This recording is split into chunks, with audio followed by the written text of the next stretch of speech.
पूर्णमदः पूर्णमिदं पूर्णात् पूर्णमुदच्यते पूर्णस्य पूर्णमादाय पूर्णमेवावशिष्यते। ओम शांति शांति शांतिः। ओम गुरुर्ब्रह्मा गुरुर्विष्णुर्गुरुर्देवो महेश्वरः गुरु साक्षात् परं ब्रह्म तस्मै श्री गुरवे नमः। नारायणं पद्मभुवं वसिष्ठं शक्तिं च तत्पुत्र पराशरं च व्यासं सुकं गौडपदं महान्तं गोविन्द योगीन्द्रमथास्य शिष्यं श्रीशङ्कराचार्यमथास्य पद्मपादं च हस्तामलकं च शिष्यं तं तोटकं वार्तिककारमन्यानस्मद्गुरून् सन्ततमानतोऽस्मि। श्रुतिस्मृतिपुराणानाम् आलयं करुणालयं नमामि भगवत्पादं शङ्करं लोकशङ्करं शङ्करं शङ्कराचार्यं केशवं बादरायणं सूत्रभाष्यकृतौ वन्दे भगवन्तौ पुनः पुनः। ईश्वरो गुरुरात्मेति मूर्तिभेदविभागिने व्योमवद्व्याप्तदेहाय दक्षिणामूर्तये नमः। ॐ सदाशिवसमारम्भां शङ्कराचार्यमध्यमाम् अस्मदाचार्यपर्यन्तां वन्दे गुरुपरम्पराम्। ॐ यो ब्रह्माणं विदधाति पूर्वं यो वै वेदांश्च प्रहिणोति तस्मै तं हदेवमात्मबुद्धिप्रकाशं मुमुक्षुर्वै शरणमहं प्रपद्ये। ॐ शान्ति शान्ति शान्तिः। ॐ असतो मा सद्गमय तमसो मा ज्योतिर्गमय मृत्योर्मामृतं गमय। ॐ शान्ति शान्ति शान्तिः। ॐ यश्चन्दसां वृषभो विश्वरूपः छन्दोभ्योऽद्यमृतात् सम्बभूव समेन्द्रो मेधया स्पृणोतु अमृतस्य देवधारणो भूयासं शरीरं मे विचर्षणं जिह्वा मे मधुमत्तमा कर्णाभ्यां भूरि विश्रुवं ब्रह्मणः कोशोऽसि मेधया पिहितः श्रुतं मे गोपाय। ॐ शान्ति शान्ति शान्तिः। नारायण नारायण नारायण नारायण। यस्य निःश्वसितं वेदाः यो वेदेभ्योऽखिलं जगत् निर्ममे तमहं वन्दे विद्यातीर्थमहेश्वरम्।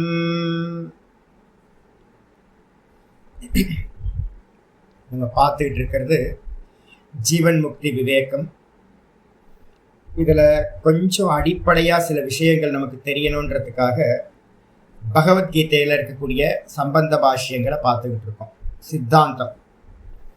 சித்தாந்தம்ன்றதோட முக்கியமாக அதுக்கு என்ன சொல்கிறோம் அப்படின்னு கேட்டிங்கன்னா, நம்மளுடைய கர்த்திருவ மோகம் மோட்ச மார்க்கத்தில் நிவர்த்தி ஆகிறதுக்காக தான் இந்த பாஷ்யங்களை ஆச்சாரியார் பண்ணியிருக்கார்.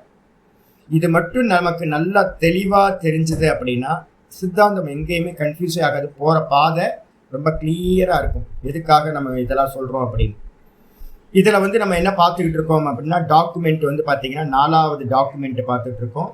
4வது டாக்குமெண்ட்டில் 5வது அத்தியாயத்தோட சம்பந்த பாஷ்யம், பகவத்கீதை சம்பந்த பாஷ்யம் பார்த்துக்கிட்டு இருக்கோம். இதில் பார்த்தீங்கன்னா நம்ம நேற்று என்ன விசாரம் பண்ணியிருக்கோம் அப்படின்னு கேட்டிங்கன்னா, 5வது அத்தியாயத்தில் முதல் ஸ்லோகமே பார்த்தீங்கன்னா அர்ஜுனன் கேள்வி கேட்குறான். சந்நியாசம் கர்மணாம் கிருஷ்ண புனர்யோகம் ச சம்சசி யச்ரேய ஏத்தையோர் ஏகம் தன்மே புரூஹிசு நிச்சிதம் அப்படின்னு ஸ்லோகம். ஏ கிருஷ்ணா, நீ பார்த்தீங்கன்னா கர்ம சந்நியாசத்தை பார்த்தீங்கன்னா நிறைய இடத்துல ஸ்துதி பண்ணுற, கூடவே பார்த்தீங்கன்னா கர்மயோகத்தையும் பார்த்தீங்கன்னா பிரசம்சா ஸ்துதி பண்ணுற. இந்த ரெண்டுத்தையுமே நீ பார்த்தீங்கன்னா அங்கங்கே பார்த்தீங்கன்னா ரெண்டுத்தையுமே பேசுகிற. 3வது அத்தியாயத்துல கர்மயோகத்தை பேசியிருக்க, 2வது அத்தியாயத்துல கர்மயோகத்தையும் பேசுற, நிஷ்டையும் பேசுற, 4வது அத்தியாயத்துல ஏகப்பட்ட ஸ்லோகங்கள் வந்து பாத்தீங்கன்னா கர்ம சந்நியாசத்தை வந்து பாத்தீங்கன்னா ரொம்ப பிரைஸ் பண்ணி பேசுற. எனக்கு வந்து ஒரே கன்ஃபியூஸா இருக்கு. நான் இப்ப என்ன பண்ணணும்? நான் இப்போ வந்து பாத்தீங்கன்னா எனக்கு மேன்மையை தரக்கூடியது, எனக்கு வந்து உத்தாரணமாக கூடியது என்ன சாதனமோ அதை நீ வந்து பாத்தீங்கன்னா சுநிச்சிதம் நல்லா வந்து பாத்தீங்கன்னா நிச்சயம் பண்ணி ப்ரூஹி எனக்கு வந்து பாத்தீங்கன்னா நீ சொல்வாயாக அப்படின்னு அர்ஜுனன் முதல் கேள்வி கேட்டிருக்கான். ஆச்சாரியர் என்ன பண்றாரு அப்படின்னு கேட்டீங்கன்னா அந்த கேள்வியை வச்சுக்கிட்டு என்ன பண்றார், இது கண்டிப்பா வந்து பாத்தீங்கன்னா ஞான கர்ம சமுச்சயம் பொருந்தாதுன்னு ஒரு ஃபர்ஸ்ட் எடுத்தோன்னு ஒரு டிசிஷனுக்கு வந்துடுறார். ரெண்டுத்தையும் சேர்த்து பண்ண முடியும் அப்படின்னா அந்த கொஸ்டின் வந்து பாத்தீங்கன்னா பொருந்தவே பொருந்தாது. ஏதாவது ஒன்றை எனக்கு சொல்லு. எச்ரேய ஏத்தையோர் ஏக்கம் வத, இந்த ரெண்டுத்துல எனக்கு ஏதாவது ஒன்றை சொல்லு அப்படின்னு அர்ஜுனன் கேட்கிறான். அப்ப அர்ஜுனன் கேட்கிற கேள்வியிலிருந்தே தெரியுது ரெண்டுத்தையும் சேர்ந்து ஒரு மனிதன் அனுஷ்டானம் பண்ண முடியாது அப்படின்னு. அப்ப சர்வ கர்ம சந்நியாசத்தையும் கூடவே வந்து பாத்தீங்க அப்படின்னா இந்த கர்மயோகத்தையும் வந்து பாத்தீங்கன்னா ரெண்டுத்தையும் ஒன்று சேர பண்ண முடியாது. மனசுல ஃபர்ஸ்ட் எடுத்தோன்னா தூக்கி ஓரமா வச்சிடணும். அதுக்கப்புறம் ஆச்சாரியரோட பதில் வந்து பாத்தீங்க அப்படின்னா ரொம்ப அருமையான பதில் சொல்றாரு கிருஷ்ணர். சொல்லும்போது சொல்றாரு, சந்நியாச கர்மயோகஸ்ச நிஸ்ரேயச கராவுபௌ தயோஸ்து கர்ம சந்நியாசாத் கர்மயோகோ விசிஷ்யதே அப்படின்னு ஸ்லோகம். அர்ஜுனனை பார்த்து வந்து பார்த்தீங்கன்னா கிருஷ்ணர் சொல்றாரு, சந்நியாசமும் கர்ம சந்நியாசமும் சந்நியாச கர்மயோகஸ்ச, சந்நியாசமும் கர்மயோகமும் வந்து பார்த்தீங்க அப்படின்னா இரண்டுமே ஒரு மனிதனுக்கு என்ன பண்ணும் அப்படின்னா மோட்சத்தை கொடுக்கும். அப்ப என்ன அர்த்தம்? நல்லா டிசைட் வந்துடணும். கர்மம் கொடுக்காது. ஃபர்ஸ்ட் எடுத்தோம் நான் தலையில ஆணி அடிச்சு வச்சுக்கணும். நீங்க பண்ற கர்மம் உங்களுக்கு கண்டிப்பா கர்மனா பத்தியத்தை ஜந்து முன்னாடியே சொல்லிட்டார். போன டாக்குமெண்ட்லயே வந்து ஆச்சாரிய சொல்றார், கர்மனா பத்தியத்தை ஜந்து, கர்மத்தினால் பந்தப்படுகின்றான் ஜீவன், திரும்ப திரும்ப பிறவி எடுத்துக்கிட்டே இருக்கணும். அப்ப கர்மயோகமும் கர்ம சந்நியாசமும் தான் வந்து பாத்தீங்கன்னா மோட்சத்தை கொடுக்கக்கூடியவைகள். ஜீவச்சனத்திலே போட்ட ரெண்டுமே நிஸ்ரேயச கரா உபவ். அப்படி சொன்னதுக்கு பிறகு வந்து பாத்தீங்கன்னா ஆனா தயோஸ்து, ஆனால் வந்து தயோகோ அந்த ரெண்டுத்துல வந்து பாத்தீங்க அப்படின்னா எது? கர்ம சந்நியாசா கர்மயோகோ விசிஷ்யதே. கர்ம சந்நியாசத்தை காட்டிலும், கர்மத்தை எல்லாத்தையும் விட்டுறதை காட்டிலும் கர்மத்தை யோகமா பண்றது தான் வந்து பாத்தீங்கன்னா ரொம்ப ஸ்பெஷலாக சொல்லப்படுகிறது. பகவானுக்கு விருப்பம் வந்து பாத்தீங்கன்னா இதுதான், கர்மயோகம் தான் வந்து பாத்தீங்கன்னா உத்தமமானது அப்படின்னு வந்து பாத்தீங்கன்னா சொல்லியிருக்காரு. இப்போ வந்து பாத்தீங்கன்னா இந்த இடத்துல நம்ம என்ன பண்ணிட்டோம், இந்த ஸ்லோகத்துல ரெண்டு வந்து பாத்தீங்க அப்படின்னா ஸ்டேட்மெண்ட் ரெண்டு இருக்கு. முதல் ஸ்டேட்மெண்ட் என்னது? ஃபர்ஸ்ட் லைன்ல சொல்றார், கர்மயோகமும் கர்ம சந்நியாசமும் மோட்சத்தை தரும், ஃபர்ஸ்ட் ஸ்டேட்மெண்ட். ரெண்டாவது ஸ்டேட்மெண்ட் வந்து பாத்தீங்கன்னா கர்ம சந்நியாசத்தை காட்டிலும் கர்மயோகம் மிகவும் பெஸ்ட் அப்படின்னு சொல்றார். இந்த ரெண்டு ஸ்டேட்மெண்ட் வந்து பாத்தீங்க அப்படின்னா முதல் கேள்வி வருது, இது வந்து பாத்தீங்கன்னா ஆத்மாவை அறிந்தவனுக்கா ஆத்மாவை அறியாதவனுக்கா அப்படின்னு முதல் கேள்வி. இதுல வந்து நேற்று பாடத்துல நம்ம பார்த்துட்டோம். என்னன்னு கேட்டீங்கன்னா ஆத்மாவை அறிந்தவனுக்கு வந்து பாத்தீங்க அப்படின்னா கண்டிப்பா ஆத்மாவை அறிந்தவனுக்கு இந்த ஸ்டேட்மெண்ட் வந்து பாத்தீங்கன்னா பொருந்தவே பொருந்தாது. கர்மயோகமும் கர்ம சந்நியாசமும் ஆத்மாவை அறிந்தவனுக்கு பொருந்தாது. எக்ஸாம்பிள் யார் பார்த்துட்டோம் அப்படின்னு கேட்டீங்கன்னா நிறைய பேர் வந்து பாத்தீங்கன்னா முக்த புருஷர்கள் ஆசிரம சந்நியாசம் எடுக்காமையே என்ன பண்ணியிருக்காங்க, நிஷ்டைக்கு போனவங்க நிறைய பேர் இருக்காங்க. நிறைய புராணத்துல எடுத்து பார்த்தீங்க அப்படின்னா நிறைய கதைகள் வந்து பார்த்தீங்கன்னா இருக்கு. அப்போ வந்து பார்த்தீங்க அப்படின்னா ஒருத்தருக்கு ஒரு கிளிம்ஸ் வந்துடுச்சு அப்படின்னா, நான் இந்த தேகம் இல்லை அப்படின்னு ஒரே ஒரு க்ஷணம் வந்துச்சு அப்படின்னா, இது எப்படி எக்ஸாம்பிள் என்ன சொல்றது அப்படின்னு கேட்டீங்கன்னா, நீங்க ராத்திரியில ஒரு சொப்பனம் பார்க்குறீங்க. நேற்று நான் ராத்திரி ஒரு சொப்பனம் பார்த்தேன். சொப்பனம் வந்து பார்த்தீங்கன்னா ஒரு 1:30 மணி இருக்கும். சொப்பனத்திலேருந்து வந்து பார்த்தீங்கன்னா நல்ல சொப்பனம் போயிட்டே இருக்கு. ஏதோ ஒரு மோசமானது. திடீர்னு வேக்கப் ஆனதுக்கு பிறகு அந்த சொப்பனம் இருக்கா? வேக்கப் ஆனோன்னு அந்த சொப்பனம் கம்ப்ளீட் ஆயிடுது. அந்த சொப்பனம் வந்து பார்த்தீங்கன்னா போனதுக்கு பிறகு அதுல இருந்த பெயின் வந்து பார்த்தீங்கன்னா எனக்கு வேக்கப் ஆனதுக்கு பிறகு இல்லவே இல்லை. ஒரு தூக்கம் வந்து பார்த்தீங்கன்னா ஒரு க்ஷணம் வேக்கப் ஆனோன்னு அந்த சொப்பனம் மொத்தமும் இல்லாமல் போச்சு. அந்த கேரக்டர் அந்த இடத்துல நம்ம பார்த்தது எல்லாம் இல்லாம போகுது, பொய்யா போகுது. அதை குறித்து ஒரீஸ் இருக்குமா அப்படின்னு கேட்டிங்கன்னா அந்த பெயினும் போச்சு, ஒரீஸ் போச்சு, எல்லாம் போச்சு. அதுக்கப்புறம் திரும்ப தூங்க ஆரம்பிச்சிட்டேன். திரும்ப தூங்க ஆரம்பிச்சு ஒரு 1:30 மணிக்கு வந்த கனவு திரும்ப வந்து பார்த்தீங்கன்னா ஐயோ நிறைய நேரம் இருக்குது, என்ன பண்ணுறது, சரி தூங்குவோம் திரும்ப அப்படின்னு நேற்று வந்து பார்த்தீங்கன்னா ரொம்ப முயற்சி பண்ணி திரும்ப தூங்க ஆரம்பிச்சிட்டேன். திரும்ப தூங்க ஆரம்பித்து வந்து பார்த்தீங்கன்னா அந்த டிஸ்டர்ப் ஆன டைம் திரும்ப 4 மணிக்கு வேக்கப் ஆகிட்டேன். 4 மணிக்கு வேக்கப் ஆனதுலேருந்து ஃபுல்லாக வேக்கப்லேயே இருக்கேன். அப்போது முதல் நான் தூக்கத்துலேருந்து வேக்கப் ஆனேன் பார்த்தீங்களா, ஒரு சொப்பனத்துலேருந்து, அதுக்கு பேர் ஒரு கிளிம்ஸ் மாதிரி அப்படின்னு எடுத்துங்க. ஒரு கிளிம்ஸ் வந்துடுச்சு அப்படின்னா வந்து பார்த்தீங்க அப்படின்னா அந்த கனவு போயிடுது. அந்த கனவு போகிற மாதிரி தான் ஒரு ஆளுக்கு வந்து பார்த்தீங்க அப்படின்னா நான் இந்த தேகம் அப்படின்னு நினச்சிக்கிட்டு இருக்கிற இந்த அபிமானம் ஏதோ ஒரு வந்து பார்த்தீங்கன்னா முந்தின ஜென்மங்களில் பண்ண அனுஷ்டானம், இந்த ஜென்மத்தில் பண்ண கர்மயோகத்தோட அனுஷ்டானம், அந்த பிரதிபந்தம் எந்த க்ஷணத்தில் நீங்குதோ அந்த க்ஷணத்தில் ஒரு டும்னு வந்து பார்த்தீங்கன்னா உங்களுக்கு ஒரு கிளிம்ஸை கொடுத்துரும். சக்ருத் விபாத்தம் அப்படின்னு பேர். மின்னல் மாதிரி, மின்னல் கீற்று மாதிரி வந்து பார்த்தீங்கன்னா ஒரு ஃப்ளாஷ் வந்துட்டு போயிடுச்சு அப்படின்னா போச்சு. அதுக்கப்புறம் உங்களால் என்ன பண்ண முடியாது, திரும்ப அந்த கனவை மெயின்டைன் பண்ண முடியுமா? நமக்கு ஒரு வாட்டி கனவு கலைஞ்சிருச்சுன்னா திரும்ப வந்து பார்த்தீங்கன்னா அந்த கனவை வந்து பார்த்தீங்கன்னா நம்மளால் மெயின்டைன் பண்ண முடியல. அவ்வளோதான், போச்சுன்னா போச்சு தான். அதே மாதிரி இந்த இடத்துல இருக்கிற எல்லா நான் தேகம்னும் இந்த ஜெகத்தெல்லாம் சத்தியம்னும் இதுக்கெல்லாம் நான் சேவை பண்ணணும் அப்படின்னும் இது எல்லாம் பொய்யா போயிடும். அதுக்கப்புறம் வந்து பார்த்தீங்க அப்படின்னா நான் காலையில் 4 மணிக்கு எந்திரிச்சேன்னு இப்போ நான் வேக்கப்பில் இருக்கேன். இதுக்கு பேர் நிஷ்டான்னு பேர். நிஷ்டா மாதிரி பூரணமாக வேக்கப் ஆகிடுறது. நான் திரும்ப தூங்குறதில்ல, பூரணமாக வேக்கப் ஆகிடுறது. வேக்கப் ஆகிட்டா சொப்பனமே இல்லை. இப்போ நல்லா ஜாகிரதமாக இருக்குது. சொப்பனம்ன்றது எல்லாம் மறந்தே போச்சு. சொப்பனத்தில் என்ன பார்த்தோன்றது கூட மறந்து போச்சு. நான் இப்போ சொல்கிறேன், ஃபுல்லாக டீட்டெயில் சொல்ல முடியல. நைட்டு 1:30 மணிக்கு பார்த்த சொப்பனம் எனக்கு என்ன ஆயிடுச்சு, மறந்தே போயிடுச்சு என்ன சொப்பனம் பார்த்தோன்னே. அப்போ வந்து பார்த்தீங்கன்னா இப்போ நான் இருக்கிறது வந்து பார்த்தீங்கன்னா நிஷ்டைக்கு சமமானது. வேக்கப் ஆகிறது, சொப்பனத்துலேருந்து வேக்கப் ஆகிறது ஒரு கிளிம்ஸ் மாதிரி. அதுக்கப்புறம் பூரண விழிப்போட இருக்கிறது நிஷ்டைக்கு சமமானது. அப்போ இதே தான் நம்ம வந்து பார்த்தீங்கன்னா ஒரு ஆளுக்கு அப்ளை பண்ணணும். ஒரு ஆத்ம ஞானி என்ன பண்ணணும், அவனுக்கு ஒரே ஒரு முறை வந்து பார்த்தீங்கன்னா ஆத்மா நான் இல்லை, இந்த தேகம் நான் இல்லை, நான் ஆத்மான்னு தெரிஞ்சு போச்சு அப்படின்னா அவன் வந்து பார்த்தீங்க அப்படின்னா என்ன பண்ணணும், பேசாமல் குவைட்டாக போய் வந்து பார்த்தீங்கன்னா இதை வந்து நிஷ்டையை அடையிறதுக்கு என்ன உண்டோ அதை செய்ய வேண்டும். அப்போ வந்து பார்த்தீங்கன்னா கேள்வி வருது என்ன அப்படின்னு கேட்டிங்கன்னா, இந்த 2 பாசிபிள் யாருக்கு அப்படின்னு கேட்டிங்கன்னா ஞானி புருஷனுக்கு இல்லை, ஆத்மவித்துக்கு இல்லை. அப்போ யாருக்கு அப்படின்னு கேட்டிங்கன்னா அஜ்ஞானியாக இருக்கக்கூடிய அர்ஜுனனுக்குத்தான் இந்த ஸ்டேட்மெண்ட்டு பொருந்தும். முடிவு கொண்டோம். அர்ஜுனன் தான் கேள்வி கேட்குறான், எனக்கு என்னன்னு தெரியல பண்ணுறது அப்படின்னு. இப்போ நம்மளாம் அர்ஜுனனாக இருக்கோம். இப்போ நமக்கு தான் தெரியணும் என்ன அப்படின்னா நாம் என்ன பண்ணுறது, மோட்சத்துக்கு என்ன பண்ணுறது அப்படின்னு கேட்டால் நான் உங்களுக்கு தலையிலேயே 4 அடி அடிச்சு சொல்கிறேன், கர்மம் பண்ணாதீங்க, கர்ம யோகம் பண்ணுங்க அப்படின்னு சொல்கிறேன். ஏன்? பந்தப்படுத்தாது, ஆபாச கர்மா சித்தசுத்தியை உண்டு பண்ணி மோட்சத்தை வந்து பார்த்தீங்கன்னா கொடுக்கும். அப்போ நமக்கு தான் வந்து பார்த்தீங்கன்னா இந்த 2 ஸ்டேட்மெண்ட்டும் நமக்கு பொருந்தும். அர்ஜுனனா இருக்கிற நமக்கு, அஜ்ஞானியா இருக்கிற நமக்கு பொருந்தும்.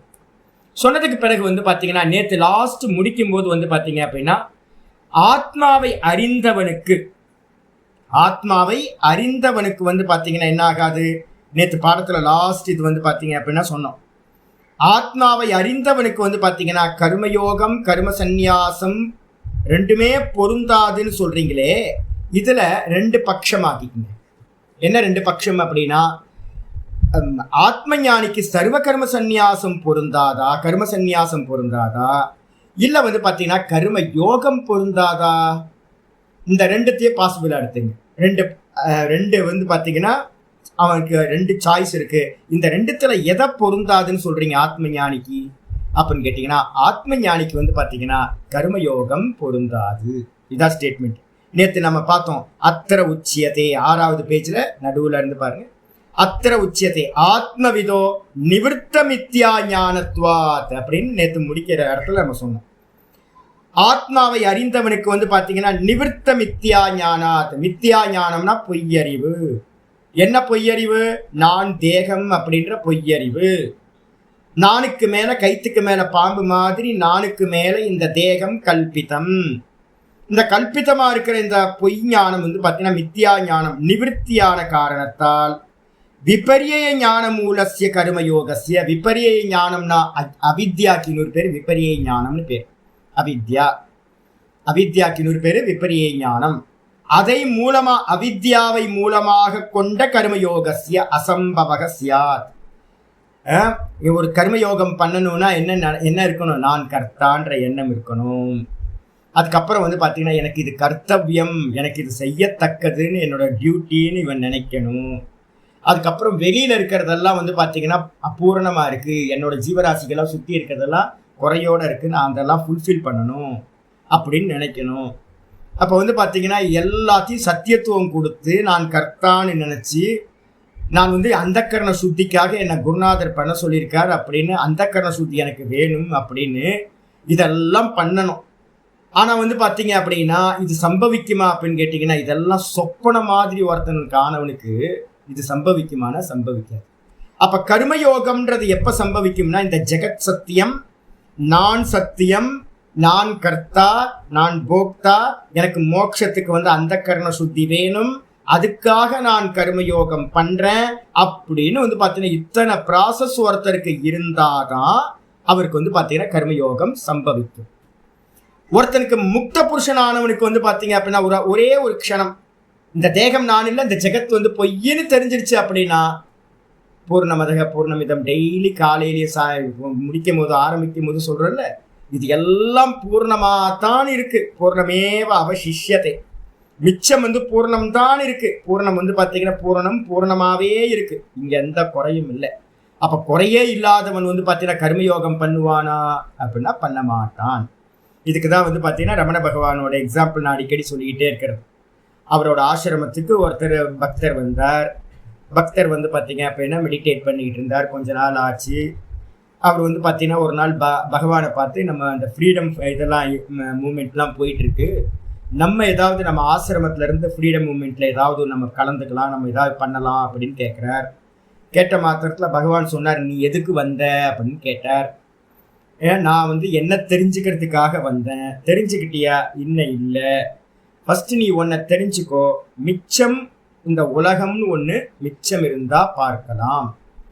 ரொம்ப முக்கியமான மந்திரம் இது. கைவல்ய உபனிஷத்துல பார்த்தீங்கன்னா சொல்லுது, மையேவ சகலம் ஜாத்தம் மைய சர்வம் பிரதிஷ்டிதம் மையேவ சகலம் லயம் யாதி. இந்த மொத்த ஜெகத்து ஏன்ட்ட இருந்து உண்டாச்சு, ஏன்ட்ட தான் நிற்கிது, ஏன்ட்ட தான் பார்த்தீங்கன்னா லயத்தையும் அடைகிறது. நான் ஒருத்தன் தான் பார்ப்பவன். அப்ப என்ன நான் ஒரிஜினல் என்ன நான் அறியும் போது இந்த ஜெகத்துன்னு ஒண்ணு வாஸ்தவத்துல இருப்பில்லாமல் போய்விடும். அதிஷ்டான ஞானம் ஒருத்தருக்கு உண்டாச்சுன்னா ஆரோப்ப ஞானம் எல்லாமே பார்த்தீங்க அப்படின்னா அத்தியஸ்த ஞானம் எல்லாமே நிவர்த்தி ஆகிவிடும். அப்போ பார்த்தீங்கன்னா ஒரே ஒரு க்ஷணம் பார்த்தீங்கன்னா ஃப்ளாஷ் ஆச்சுனாலும் கூட அவனுக்கு இந்த உலகம் பார்த்தீங்கன்னா இந்த தேகம் இந்த உலகம் பொய்யா போயிடும். அப்போ அவனுக்கு கர்மயோகம் அசம்பவம் அப்படின்னு பார்த்தீங்க அப்படின்னா நேற்று பாட்டத்தில் முடிச்சிருக்கோம். அதே மாதிரி அவன் பூர்வபக்ஷி என்ன கேள்வி கேட்டிருந்தானா, கர்மயோகம் அசம்பவமா கர்ம சந்நியாசம் அசம்பவமானும் போது முதல் பட்சத்தை என்ன பண்ணிட்டார், நீக்கிட்டார். கர்மயோகம் அசம்பவம். சரி, ஏன் அசம்பவம் ரீசன் சொல்லணும்னு சொன்னோம்ல, அந்த ரீசனை பார்த்தீங்கன்னா இன்னைக்கு பாட்டத்தில் ஆரம்பிக்கிறார். என்ன ரீசன் ஆச்சாரியர் ஆரம்பிக்கிறார்? ஜென்மாதி சர்வ விக்ரியா ரஹிதத்வேன. ஜென்மாதி சர்வ விக்ரியானா இந்த தேகத்துக்கு பார்த்தீங்கன்னா 6 விதமான பாவ விகாரங்கள் அப்படின்னு சொல்லுவோம். என்னென்னலாம் அப்படின்னா, அம்மா வயிற்றுல இருக்கிறதுக்கு பேர் அஸ்தி. முதல் பாவ விகாரம். அம்மா சொல்றாங்க, கன்சீவ் ஆயிட்டேன், 3வது மாசம் தெரிஞ்சிருக்கு, கன்சீவ் ஆயிட்டேன், குழந்தை கர்ப்பம் உள்ளுக்குள்ளார தங்கிடுச்சு. அப்புறம் 10 மாசம் வரைக்கும் பார்த்தீங்கன்னா வயிற்றுக்குள்ளேயே மெதுவா க்ரோ அப் ஆகுது. அஸ்தினா கர்ப்பப்பையில வாசம் பண்றது, இருத்தல்னு பேர். அஸ்தினா இருத்தல்.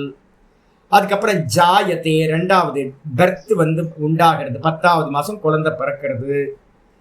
பிறந்த குழந்தை பார்த்தீங்கன்னா அஸ்தி ஜாயத்தே. அதுக்கப்புறம் மெதுவா க்ரோ அப் ஆகுது, வளருது. ஒரு 25 வயசு வரைக்கும் மெதுவா வளர்ச்சி அடையுது, வர்த்ததே. அதுக்கப்புறம் மெதுவா 25 வயசுக்கு மேல பார்த்தீங்கன்னா ஒரு 50 வயசு வரைக்கும் பார்த்தீங்கன்னா மாற்றங்கள் நடக்குது, மெதுவா சேஞ்ச் பரிணாமங்கள் நடக்குது இந்த பாடியில. அதுக்கு பேர் விபரிணமத்தே. அதுக்கப்புறம் மெதுவா 50 வயசுக்கு மேல தேய ஆரம்பிக்குது, அபக்ஷீயத்தே. அதுக்கப்புறம் கடைசியா பார்த்தீங்கன்னா வினஷ்யதி. இந்த சரீரம் ஒரு நாள் விட்டு போகுது. இதுல எல்லாம் 6 விகாரங்கள் அம்மா வயிற்றுல இருந்து இந்த சரீரம் நாசமாகிற வரைக்கும் இருக்கிற 6 ஸ்டேஜ் வந்து பாத்தீங்கன்னா பாவ விகாரங்கள்னு பேர். ஷட் விக்ரியா அப்படின்னு பேர். இதுக்கு பேர் ஆச்சாரியர் அதான் சொல்றார், ஜென்மாதி சர்வ விக்ரியா. ஜென்மாதி அப்படின்னா அம்மா வயிற்றுல இருந்து பிறக்கிறதுல இருந்து. சில இடத்துல என்ன பண்ணுவாங்கன்னா அஸ்தி ஜாயத்தை சொல்லாம ஜாயத்தை அஸ்தின்னு மாத்தி சொல்லுவாங்க. அவன் பிறக்கிறதுல இருந்து எடுத்துப்பாங்க. நாங்க என்ன பண்ணுவோம் அப்படின்னா அஸ்தியை முதல்ல அம்மா வயிற்றுல இருக்கிறத போட்டுட்டு 2வதா ஜாயத்தை அப்படின்னு நாங்க போடுவோம். சில இடத்துல மாத்தியும் சொல்லுவாங்க. முதல் இது வந்து பாத்தீங்கன்னா அம்மா வயிற்றுல இருந்து பிறக்கிறது, அதுக்கப்புறம் இருக்கிறது, அதுக்கப்புறம் வளருதல் அப்படின்னு சொல்றது உண்டு. ஆச்சாரியர் ஆரம்பிக்கிறார், பிறப்பிலிருந்து ஆரம்பித்து இறப்பு வரை இருக்கக்கூடிய 6 விதமான பாவ விகாரங்களும் இல்லாததாக ரகிதத்துவேன. இந்த ஆத்மாக்கு இருக்கா அப்படின்னா இவன் தான் ஃபிளாஷ் ஆயிடுச்சு இல்ல, ஒரே ஒரு க்ஷணம் மின்னல் வந்துச்சு, கயிறை வந்து பார்த்தீங்கன்னா காட்டிட்டு போயிடுச்சு, கைத்துக்கு மேல இருந்த பாம்பு டும் போயிடுச்சு. அதே மாதிரி ஒரே ஒரு க்ஷணம் நான் அப்படின்ற தேகம் இல்லை அப்படின்னு ஒரு க்ஷணம் தெரிஞ்சிருச்சு அப்படின்னா அப்ப பாவ விகாரங்கள்லாம் எங்க இருக்கு? தேகத்துக்கு தான் பாவ விகாரங்கள், பிறப்புல இருந்து இறப்பு வரைக்கும் எனக்கு இல்லை அப்படின்னு இவன் சிந்தனை பண்ண ஆரம்பிச்சான். ஆப்ஜெக்டா பார்க்க ஆரம்பிப்பான். தேகம் எப்படி இருக்கும்? அவனுக்கு ஆப்ஜெக்டா இருக்கும், பொய்யா தெரிய ஆரம்பிச்சிடும். அது மட்டும் இல்ல, நிஷ்கிரியம் ஆத்மானம். இந்த ஆத்மா எப்படிப்பட்டது? வெறும் பார்வை, திரஷ்டா திரிஷி மாத்திரஹா. இந்த ஆத்மா எப்படிப்பட்டதுன்னா வெறும் சைத்தன்யம், வெறும் பிரகாசம் மட்டும்தான். இந்த ஆத்மா கர்த்தாவும் இல்லை, போக்தாவும் இல்லை. அப்ப இதுக்கு பேர் என்ன பேரு? நிஷ்கிரியம் அப்படின்னு பேரு. நிஷ்கிரியம்னா எந்த ஒரு கர்மமும் இல்லாதது, கர்த்தா இல்லாதது அப்படின்னு ஆத்மாவை, அப்படிப்பட்ட ஆத்மாவை ஆத்மத்வேன யோ வேதி. இதான் ரொம்ப முக்கியமானது. படிச்சா புரிஞ்சாலாம் பத்தாது, ஸ்வீகாரம் பண்ணணும். நான் தான், இது நான். இந்த பிரம்மத்துக்கு லட்சணங்கள் என்னெல்லாம் சொல்லப்பட்டிருக்கோ, நிஷ்கிரியம்,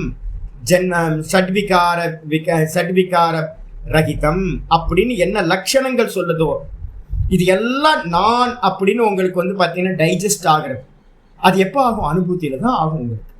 அப்ப ஆச்சாரியர் சொல்றாரு என்னன்னு கேட்டீங்கன்னா, அப்படிப்பட்ட நிஷ்கிரியம் ஆத்மானம், அப்படிப்பட்ட நிஷ்கிரியமா இருக்கக்கூடிய கர்த்தா போக்தா இல்லாத ஆத்மாவை ஆத்மத்வேன யோவேத்தி, தான் என்று ஆத்மாவாக தன்னை தான் தான் இப்படி இருக்கேன் அப்படின்னு எவன் அறிகின்றானோ அப்போ வந்து பார்த்தீங்கன்னா இப்போ நம்ம அறிஞ்சிருக்கிறது தான் என்னது? சப்த அர்த்தம் தான் தெரிஞ்சிருக்கோம். நிறைய சன்னியாசிமார்கள் பார்க்குறேன். என்னன்னு கேட்டீங்க அப்படின்னா, பர்த்டே கொண்டாடுறாங்க. எனக்கு ஆச்சரியமா இருக்கு. அடப்பாவி, அநியாயம் பண்றீங்களா ஐயா? பிண்டதானம் வச்சதுக்கு பிறகுலாம் பர்த்டே எல்லாம் கொண்டாடக்கூடாது. சிவராத்திரி தான் வந்து பார்த்தீங்கன்னா எங்களுக்கெல்லாம் பர்த்டே. என்ன பர்த்டே அப்படின்னு கேட்டிங்கன்னா, சிவராத்திரி தான் பர்த்டே. சிவனுக்கு பர்த்டே தான் எங்களோட பர்த்டே. புது சரீரம் இருக்கா அப்படின்னா அசரீரம் பாவ சந்தம், சரீரமே இல்லை. விவகாரத்துக்கு வந்து ஒரு பேர் வச்சிருக்கு, பரமஹம்சானந்தான்னு. பர்த்டேவா மண்ணாங்கட்டி. சன்னியாசிமார்கள் வந்து பார்த்தீங்கன்னா பர்த்டே கொண்டாடுறதுலாம் வந்து மகா அபத்தம். செத்து போன நாள் தான் இருக்க ஒழிய பிறந்த நாள்லாம் இல்லை. செத்து போன நாள். செத்து போன நாள்னா என்ன அர்த்தம்? இந்த சரீரத்துக்கு பிண்டம் கொடுத்தாச்சு. ஆத்ம பிண்டம் எப்போ கொடுப்பாங்க? ஒருத்தர் செத்து போனால் ஆத்ம பிண்டம் கொடுப்பாங்க. சன்னியாசிகள் வந்து பார்த்தீங்கன்னா பர்த்டே கொண்டாடுறதோ இல்லை வந்து பார்த்தீங்க அப்படின்னா எனக்கு உடம்பு சரியில்லை, நீங்கள் கொஞ்சம் வந்து பார்த்தீங்கன்னா மிருத்யுஞ்சய ஹோமம் பண்ணுங்களேன் எல்லாரும் சேர்ந்து அப்படின்னா, மிருத்யுஞ்சய ஹோமமா? மிருத்யுஞ்சய ஜபம் பண்ணுறதா? ஒரு ஆயுஷ்ய ஹோமம் பண்ணிக்கலாமா சன்னியாசிக்கு ஆயுஷ்ய ஹோமமா? ஐயோ, என்னையாவது அபச்சாரமா தப்பா பேசுறீங்களேப்பா. இது மாதிரிலாம் இல்லவே இல்லையே, எங்கிருந்து கொண்டு வந்தீங்க? இது மாதிரிலாம் நடக்குது. வாஸ்தவத்துல வந்து என்ன அப்படின்னு கேட்டீங்கன்னா, ஒருத்தன் வேதாந்தம் படிச்சு கொடுக்குறான் அப்படின்னா, இதெல்லாம் பண்றான்னா அவனே பட்டவர்த்தனமா பேனர் போட்டு ஒட்டுறான். என்ன ஒட்டுறான் அப்படின்னு கேட்டீங்கன்னா, நான் இன்னும் ஆத்மாவை அறியவில்லை, நான் இன்னும் தேகமா இருக்கேன், அதனால பர்த்டே கொண்டாடுங்க. நான் இன்னும் தேகமா இருக்கேன், எனக்கு வந்து பார்த்தீங்கன்னா ஆயுஷ்ய ஹோமம் பண்ணுங்க. நான் இன்னும் தேகமாக தான் இருக்கேன், நீங்க எனக்கு வந்து மிருத்யுஞ்சய ஜபம் பண்ணிக்கிங்க. இதுவெல்லாம் எதுக்காக அப்படின்னு கேட்டீங்கன்னா, தேகத்தோட அபிமானம் இருக்கிற வரைக்கும் தான். ஒருத்தனுக்கு தன்னை வந்து பார்த்தீங்கன்னா சரீரம் இல்லை அப்படின்னு ஒருத்தன் நினைக்கிறவனுக்கு எஸ்ய ஆத்மவிதக, எந்த ஆத்ம ஞானிக்கு, இவனுக்கு பேர் தான் ஆத்மவிதகன்னு பேர். யாரும் நேற்று கேட்டீங்களா ஆத்மவித்துனா யாரு அப்படின்னா தெளிவா சொல்லிட்டார். ஆத்மவித்துக்கு லட்சணமே இதுதான். அவனுக்கு வந்து பார்த்தீங்கன்னா அதுவும் இல்லாம ஆச்சாரியர் சொல்றார், சம்யக் தர்ஷனேன. சம்யக் தர்சனம்னா விபரிய தரிசனம், சம்யக் தரிசனம்னு ரெண்டு இருக்கு. கயிறை கயிறா பார்த்தோம் அப்படின்னா அதுக்கு சம்யக் தரிசனம். கயிறை பாம்பா பார்த்தோம் அப்படின்னா அது விபரிய தரிசனம், மித்யா ஞானம். அப்ப இந்த தேகத்தை வந்து பாத்தீங்க அப்படின்னா தேகம் நான் இல்லை நான் ஆத்மான்னு பார்த்தோம் அப்படின்னா சரீரம் இல்லாதவன் அப்படின்னு தன்னை ஒருத்தன் அறிஞ்சுக்கிறான் அப்படின்னா அது சம்யக் தரிசனம். அறிஞ்சுக்கிறான்னு என்ன அர்த்தம்? சப்தார்த்தமா இல்லை. இந்த தேகம் வந்து பாத்தீங்கன்னா இல்லவே இல்லை பொய்யானது அப்படின்னு அறிஞ்சுக்கிறானா அதுதான் வந்து பாத்தீங்கன்னா சம்யக் தரிசனம். இந்த சரீரத்தை நான் ஒருத்தன் நினைக்கிறான் அப்படின்னா அது விபரிய தரிசனம். இப்ப நமக்கெல்லாம் என்ன இருக்கு? விபரிய ஞானம் தான் இருக்கு, பொய்யறிவு தான் இருக்கு.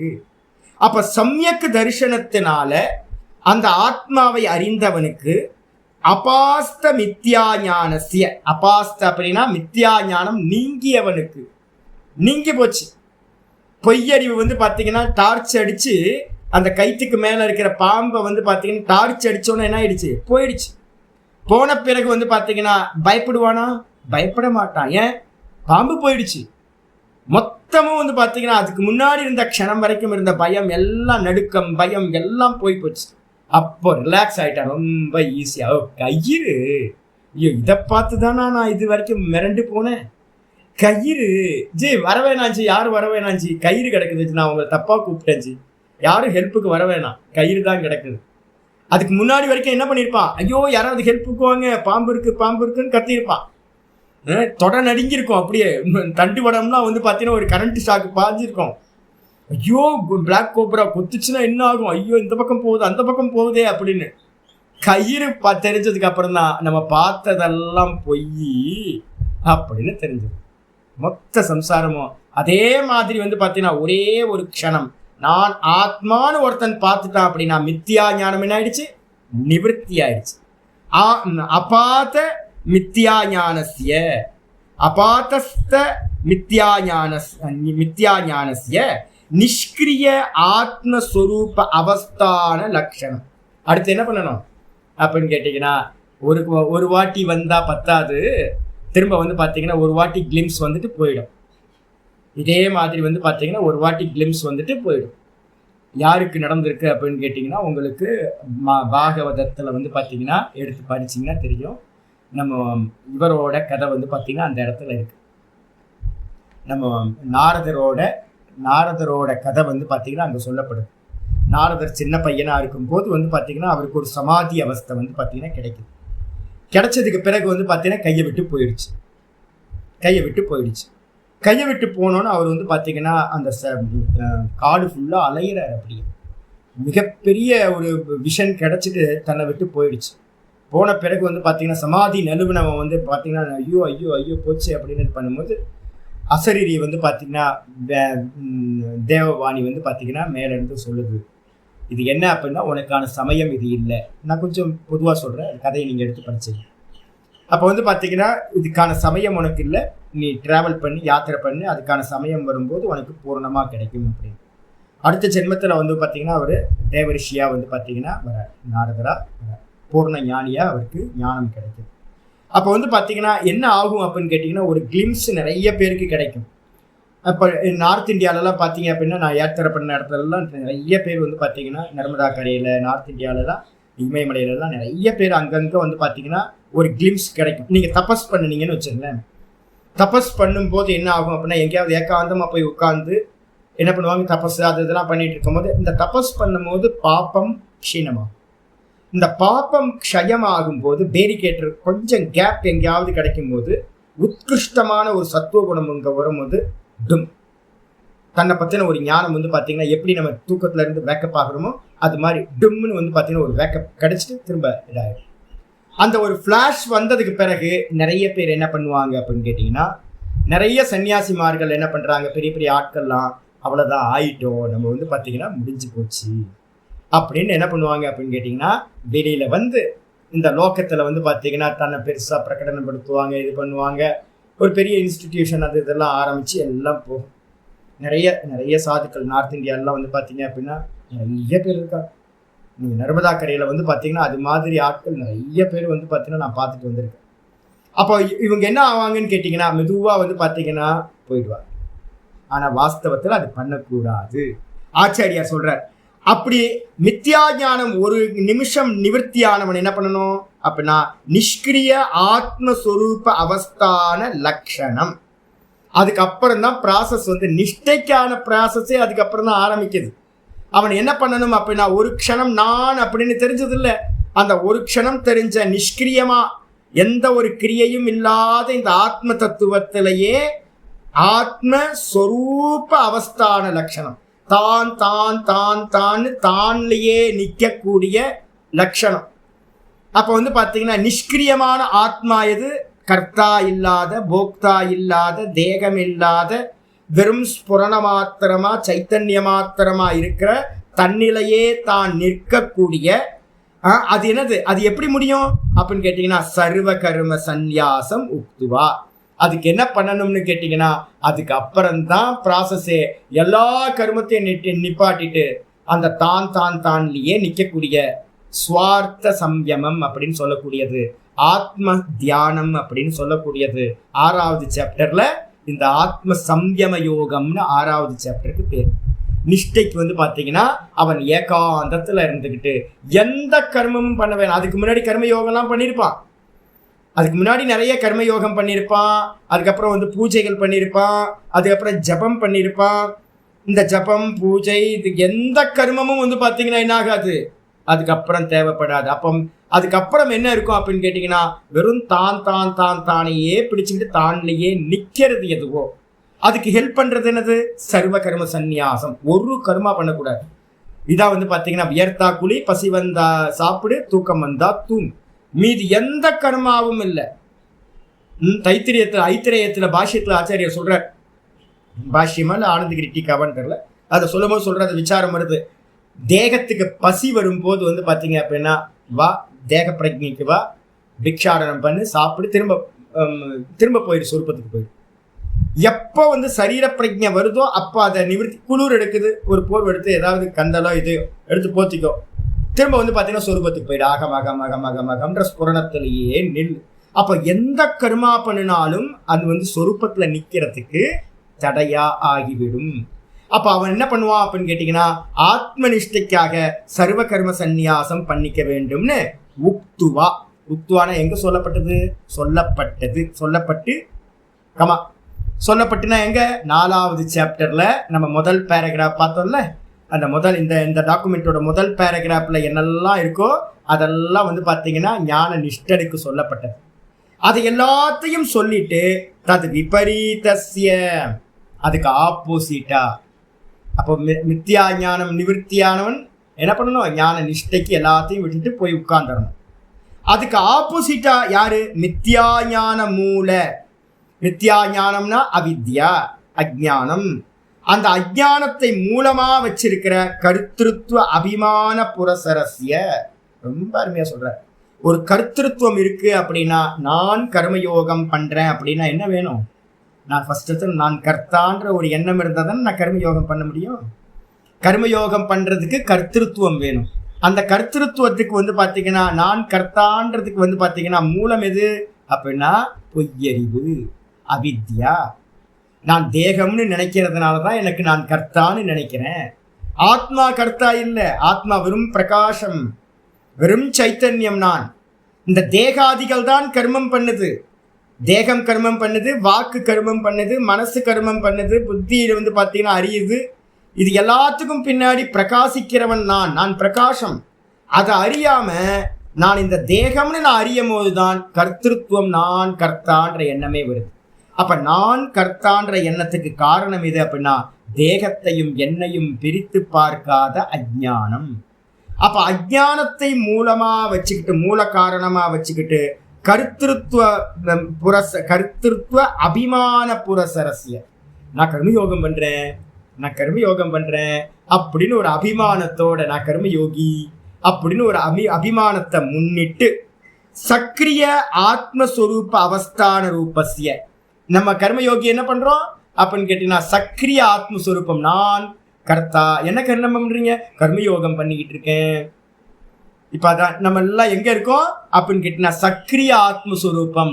சக்ரியம்னா கிரியையோடு கூடியிருக்கிற ஆத்மா நான் அப்படின்றதுல நல்லா எஸ்டாப்ளிஷ் ஆகக்கூடிய என்னது கர்மயோகஸ்ய. அப்ப கர்மயோகத்துக்கு என்ன இருக்கணும்? கர்த்திருவம் இருக்கணும். கர்த்திருவத்துக்கு என்ன இருக்கணும்? மித்யா ஞானம், நான் தேகம்ன்ற பொய்யான அறிவு இருக்கணும். அதே நேரத்துல பாத்தீங்கன்னா ஞானிக்கு என்ன இருக்கும்? நான் தேகம் இல்லை அப்படின்னு அறிவு இருக்கும். அவனுக்கு நீங்கி போச்சு, தேகம் நான்ற எண்ணம் நீங்கி போச்சு. அப்ப அவனுக்கு என்ன பண்ணுவான்? எல்லா கர்மத்தையும் விட்டு தான் தான் தான் தான்ல நிற்பான். இதே கர்மயோகி என்ன பண்ணுவான்? அஜானத்தோட இருந்துகிட்டு நான் கர்த்தா அப்படின்ற எண்ணத்தோட கர்மயோகத்தை ஈஸ்வரார்ப்பணமா பண்றதுல ஃபுல் டைம் அதே வேலையா இருப்பான்.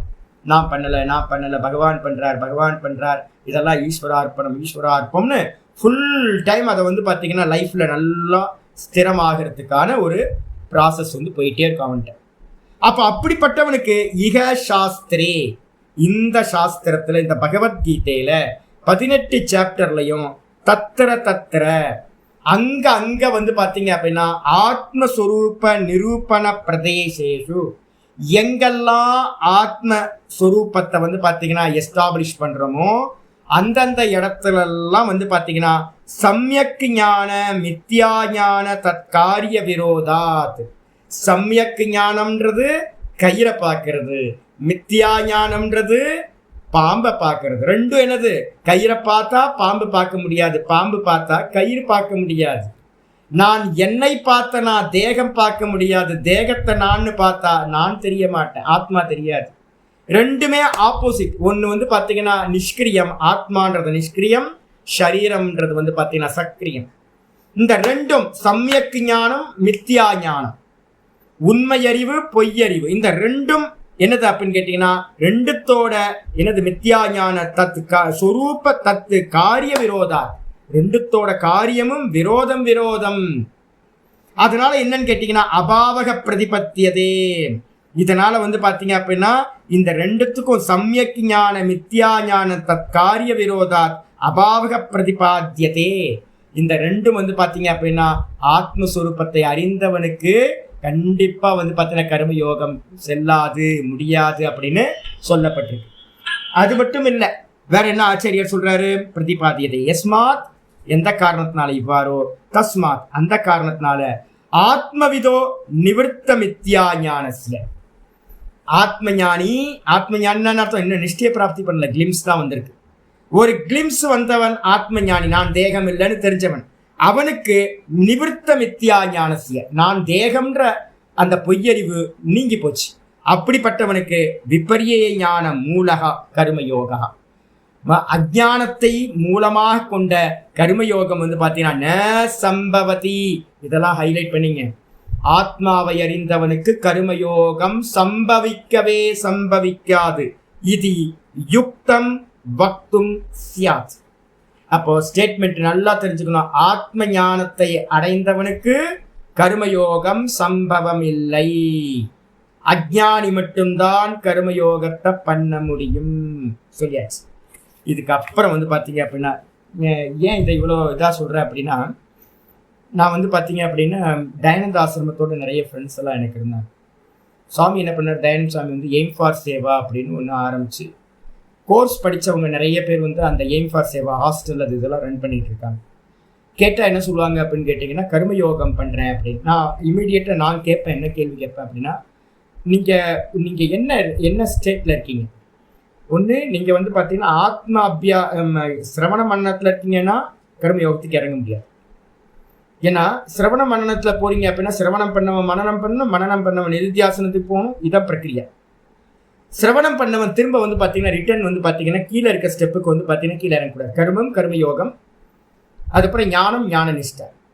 அப்போ கர்மம் கர்மயோகம் ஞானத்துக்கு திரும்ப கர்மயோகத்துக்கு இறங்க முடியாது. இப்போ நீங்கள் திரும்ப பார்த்தீங்கன்னா இறங்குறீங்க. இல்லை புரிஞ்சா போதும்னு சொல்லிட்டீங்க அப்படின்னா கர்மயோகம் சம்பவிக்காது. புரிஞ்சா போதும்னு சொல்லிட்டீங்க அப்படின்னா ஆத்மாவை நான் புரிஞ்சுக்கிட்டேன். அப்போ ஆத்மாவை புரிஞ்சுக்கிட்டீங்க அப்படின்னா கர்மயோகம் உங்களுக்கு பார்த்தீங்கன்னா ஞானியா இருந்தீங்கன்னா, இப்போ சொல்லியிருக்கோம்ல, ஞானியா இருந்தோம் அப்படின்னா கர்மம் சம்பவிக்காது. அப்ப நீங்க ஞானியா இருந்தீங்கன்னா என்ன பண்ண முடியும்? ஞான நிஷ்டைக்கு தான் போகணும் ஒழிய கர்மயோகத்துக்கு இறங்க முடியாது. என்ன ஸ்டேட்மெண்ட் பாருங்க, இது ரொம்ப முக்கியமான ஸ்டேட்மெண்ட். ஒருத்தன் ஞானத்தை அடைஞ்சவனா இருந்தானா அவன் ஞான நிஷ்டைக்கு தான் போகணும் ஒழிய சர்வ கர்மத்தை விட்டுட்டு திரும்ப அவன் இந்த லோகத்துக்கு வந்து பார்த்தீங்கன்னா கர்மயோகம் பண்றேன்னு கீழே இறங்கினானா போச்சு. அதுதான் இந்த இடத்துல வந்து பார்த்தீங்கன்னா ஆச்சாரியார் இது பண்றாரு. இந்த இடம் நிறைய பேர் பண்றாங்க.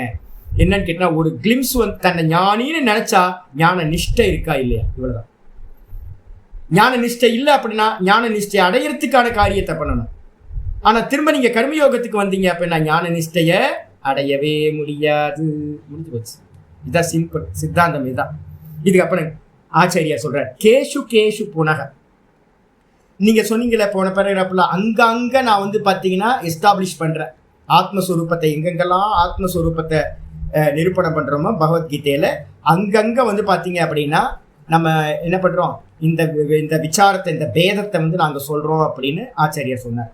உடனே பூர்வபக்ஷி கேட்கிறான், கேஷு கேஷு எந்தெந்த இடத்துல வந்து பாத்தீங்கன்னா புனக ஆத்மஸ்வரூப நிரூபண பிரதேசேஷு, ஆத்மஸ்வரூபத்தை எஸ்டாப்ளிஷ் பண்ற இடத்துல எல்லாம் எந்தெந்த இடத்துல எல்லாம் நீங்க ஆத்மவிதக கர்ம அபாவக பிரதிபாத்தியதேதி, ஆத்ம ஞானிக்கு வந்து பாத்தீங்கன்னா கர்மம் இல்லை அப்படின்னு எந்த இடத்துலலாம் நீங்க சொல்றீங்க, கொஞ்சம் ஏதாவது எக்ஸாம்பிள் சொல்லுங்களேன், எந்தெந்த இடத்துல இருக்கு அப்படின்னு. நான் பார்த்து பல்ல எடுத்து ஸ்லோகத்தை அப்படின்னா ஆச்சாரியார் அதுக்காக ஆரம்பிக்கிறார். அத்திர உச்சதே, எந்தெந்த இடத்துல எல்லாம் சொல்றார் அப்படின்னு கேட்டினா, பகவத்கீதையில வந்து பாத்தீங்கன்னா 2வது அத்தியாயத்துல 17வது ஸ்லோகம் வந்து பாத்தீங்கன்னா சொல்றார்.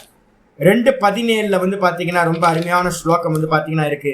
அவிநாசிது தத்வித்தி ஏன சர்வமிதம் ததம் விநாசமவ்யயஸ்யாஸ்ய ந கஷ்சித் கர்த்துமர்ஹதி. ஆத்ம ஞானின்றவன் என்ன அர்த்தம் அப்படின்னு கேட்டீங்கன்னா, ஏகாத்மவாதம்னு பேர். நம்ம பிரம்மத்துக்கு பேர் ஏகாத்மான்னு பேர். தனித்தனி ஆத்மாவா இருந்தா கூட நான் பூரணமா இருக்கேன், மற்றவங்களாம் பூரணம் இல்லை, அதனால நான் வந்து மற்றவங்களுக்கு ஹெல்ப் பண்ணலாம். இப்போ நம்ம ஏதாவது பண்ணுறோம் அப்படின்னா, கர்மயோகம் பண்ணுறோம் அப்படின்னா, நான் ஓகே, நான் என்கிட்ட வந்து ப்ராப்ளம் இல்லை ஜி, நான் மற்றவங்களும் ரொம்ப கஷ்டப்படுறாங்க, அதனால மற்றவங்களுக்கெல்லாம் நான் பண்ணுறேன் அப்படின்னு. ஒரு ஆத்ம ஞானினா என்ன அர்த்தம்னா, சர்வம் பிரம்மமயம் தான். ஒரே பிரம்மத்துக்கு மேலே அநேக தேகங்கள் கல்பித்தம். அப்போ என்ன அர்த்தம், ஒருத்தன் அத்வைத சித்தி அடைஞ்சிருக்கான், அத்வைத ஞானம் ஒருத்தருக்கு வந்திருக்குன்னா அவனுக்கு அந்நியமா வேற ஜீவர்களே இல்லை, அவனுக்கு அந்நியமா வேற ஜீவர்களே இல்லை. சரி, அந்த நான் அப்படின்றது எப்படிப்பட்டது அப்படின்னு கேட்டீங்கன்னா, அவிநாசி து தத்விதி. அதுக்கப்புறம் வந்து பாத்தீங்க அப்படின்னா, அவிநாசி து தத்விதி, இந்த ஆத்மாவை எப்படி தெரிந்து கொள்ள வேண்டும், இந்த ஆத்மா விநாசம் இல்லாதது.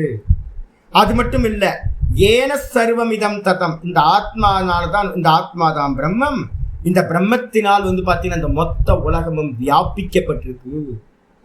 எல்லா உலகமும் வியாபிக்கப்பட்டிருக்கு. ஸ்கிரீன் மாதிரி காட்சிகளை எல்லாத்தையும் ஸ்கிரீன் எப்படி வியாபிச்சிருக்கோ அது மாதிரி இந்த மொத்த உலகத்தையும் அந்த பிரம்ம தத்துவம், ஆத்ம தத்துவம் வியாபிச்சிருக்கு. விநாசம் அவ்யயஸ்ய அஸ்ய ந கஷ்சித் கர்த்துமர்ஹதி. இந்த விநாசக அப்படின்னு சொல்லக்கூடிய இந்த ஆத்மாவை வந்து பாத்தீங்கன்னா விநாசம் பண்றதுக்கு, அஸ்ய அவ்யயஸ்ய, இந்த விநாசம், அந்த அவ்யய தத்துவத்துக்கு வந்து பாத்தீங்கன்னா விநாசம் என்பது யாராலையும் வந்து பாத்தீங்கன்னா பண்ண முடியவே முடியாது அப்படின்னு சொல்லியாச்சு. அப்ப இந்த உலகத்துல இருக்கிறது சர்வமும் என்ன ஆயிடும் அப்படின்னா, தேகங்கள் எல்லாம் பொய்ன்னு தெரிஞ்சிடும். தேகத்துல இருக்கிற ஆத்மா அநேகம் இல்லை, ஒரே ஒரு ஆத்மான்னு தெரிஞ்சிடும் உங்களுக்கு. அதுக்கப்புறம் செய்ய வேண்டிய கர்மாலாம் என்ன ஆயிடும், நான் கர்ம யோகம் பண்றேன் அப்படின்னா குறைய பார்த்தாதானே நீங்க குறைய இது பண்ண முடியும். நான் சொப்பனத்துல 4 பேர் சாப்பிடாம இருக்காங்க ஜி, சொப்பனத்தில் நான் பார்த்தேன் ஒரு 10 பேர் வந்து பார்த்தீங்கன்னா எஜுகேஷனே இல்லாமல் இருக்காங்க, அதுக்கப்புறம் 4 பேர் வந்து பார்த்தீங்க அப்படின்னா மெடிசின் கிடைக்காம இருக்காங்க. நான் என்ன பண்ண போகிறேன் அப்படின்னா சொப்பனத்தில் கொஞ்சம் காரியெல்லாம் பண்ண வேண்டியிருக்கு அப்படின்னு நம்ம சொன்னால் என்ன பைத்தியக்காரத்தனம். சொப்பனத்தில் இருக்கிற கேரக்டரில் உண்மையா பொய்யா? சொப்பன திரஷ்டா உண்மை, சொப்பனத்தில் பார்த்த கேரக்டர் எல்லாம் பொய். நீங்க சொப்பனத்துல ரொம்ப உயர்ந்த கனவு கண்டாலும் சரி, ரொம்ப குறையுள்ளதை கண்டாலும் சரி, எல்லாம் காலையில வேக்கப் ஆகணும்னு பொய் தானே, அங்க இருந்த கேரக்டர் எல்லாம் பொய். அப்ப இதுதான் ஆத்ம ஞானம். ஒருத்தருக்கு ஆத்ம ஞானம் வந்துடுச்சு அப்படின்னா என்ன ஆகும், இந்த உலகத்துல வந்து பாத்தீங்கன்னா இருக்கிறது எல்லாம் ஆத்மாவினால் வியாபிக்கப்பட்டதா இருக்கிறது. ஆத்மா வந்து பாத்தீங்கன்னா ஒன்றே ஒன்று, அது அவிநாசி அப்படின்னு சொல்லப்பட்டிருக்கு. அப்போ அதுக்கு அடுத்த ஸ்லோகம் சொல்ற 2:17 அப்புறம் வந்து பாத்தீங்கன்னா 2:19 வந்து பாத்தீங்கன்னா ஆச்சாரியர் சொல்றாரு, ஏனம் இது பிரகிருத்திய 17 ஆரம்பிச்சு ஏனம் வேத்தி ஹந்தாரம். 19 வந்து பாத்தீங்கன்னா ரொம்ப அருமையான ஸ்லோகம் சொல்றார். ரெண்டு விதமான பார்வை வந்து பார்த்தீங்கன்னா உலக மக்கள்கிட்ட இருக்கு. எகேனம் வேத்தி ஹந்தாரம் எஸ்சைனம் மன்யதே ஹதம் உபௌ தௌன விஜானீதா நாயம் ஹந்தி நஹன்யதே. நல்ல ஸ்லோகம் வந்து பார்த்தீங்கன்னா சொல்றார், இந்த உலகத்துல எவனாவது தன்னை கர்த்தான்னு நினைச்சுக்கிட்டானா, நான் அவனை கொன்றுவேன், நான் இதை செய்திடுவேன், இந்த பண்ண போறேன், அதை பண்ண போறேன் அப்படின்னு நினைச்சுக்கிட்டு ஒருத்தன் இருக்கான். இன்னொருத்தன் நினைக்கிறான், நான் வந்து பார்த்தீங்க அப்படின்னா கொல்லப்படுபவன், நான் வந்து பார்த்தீங்க அப்படின்னா யோவேத்தி ஹந்தாரம் எஸ்சைனம் மன்யதே ஹதம், நான் கொல்லப்பட்டேன், நான் வந்து பார்த்தீங்கன்னா ஐயோ நான் கஷ்டப்படுறேன், நான் போக்தா. ஒருத்தன் கர்த்தான்னு நினைக்கிறான், இன்னொருத்தன் தன்னை வந்து போக்தான்னு நினைக்கிறான்.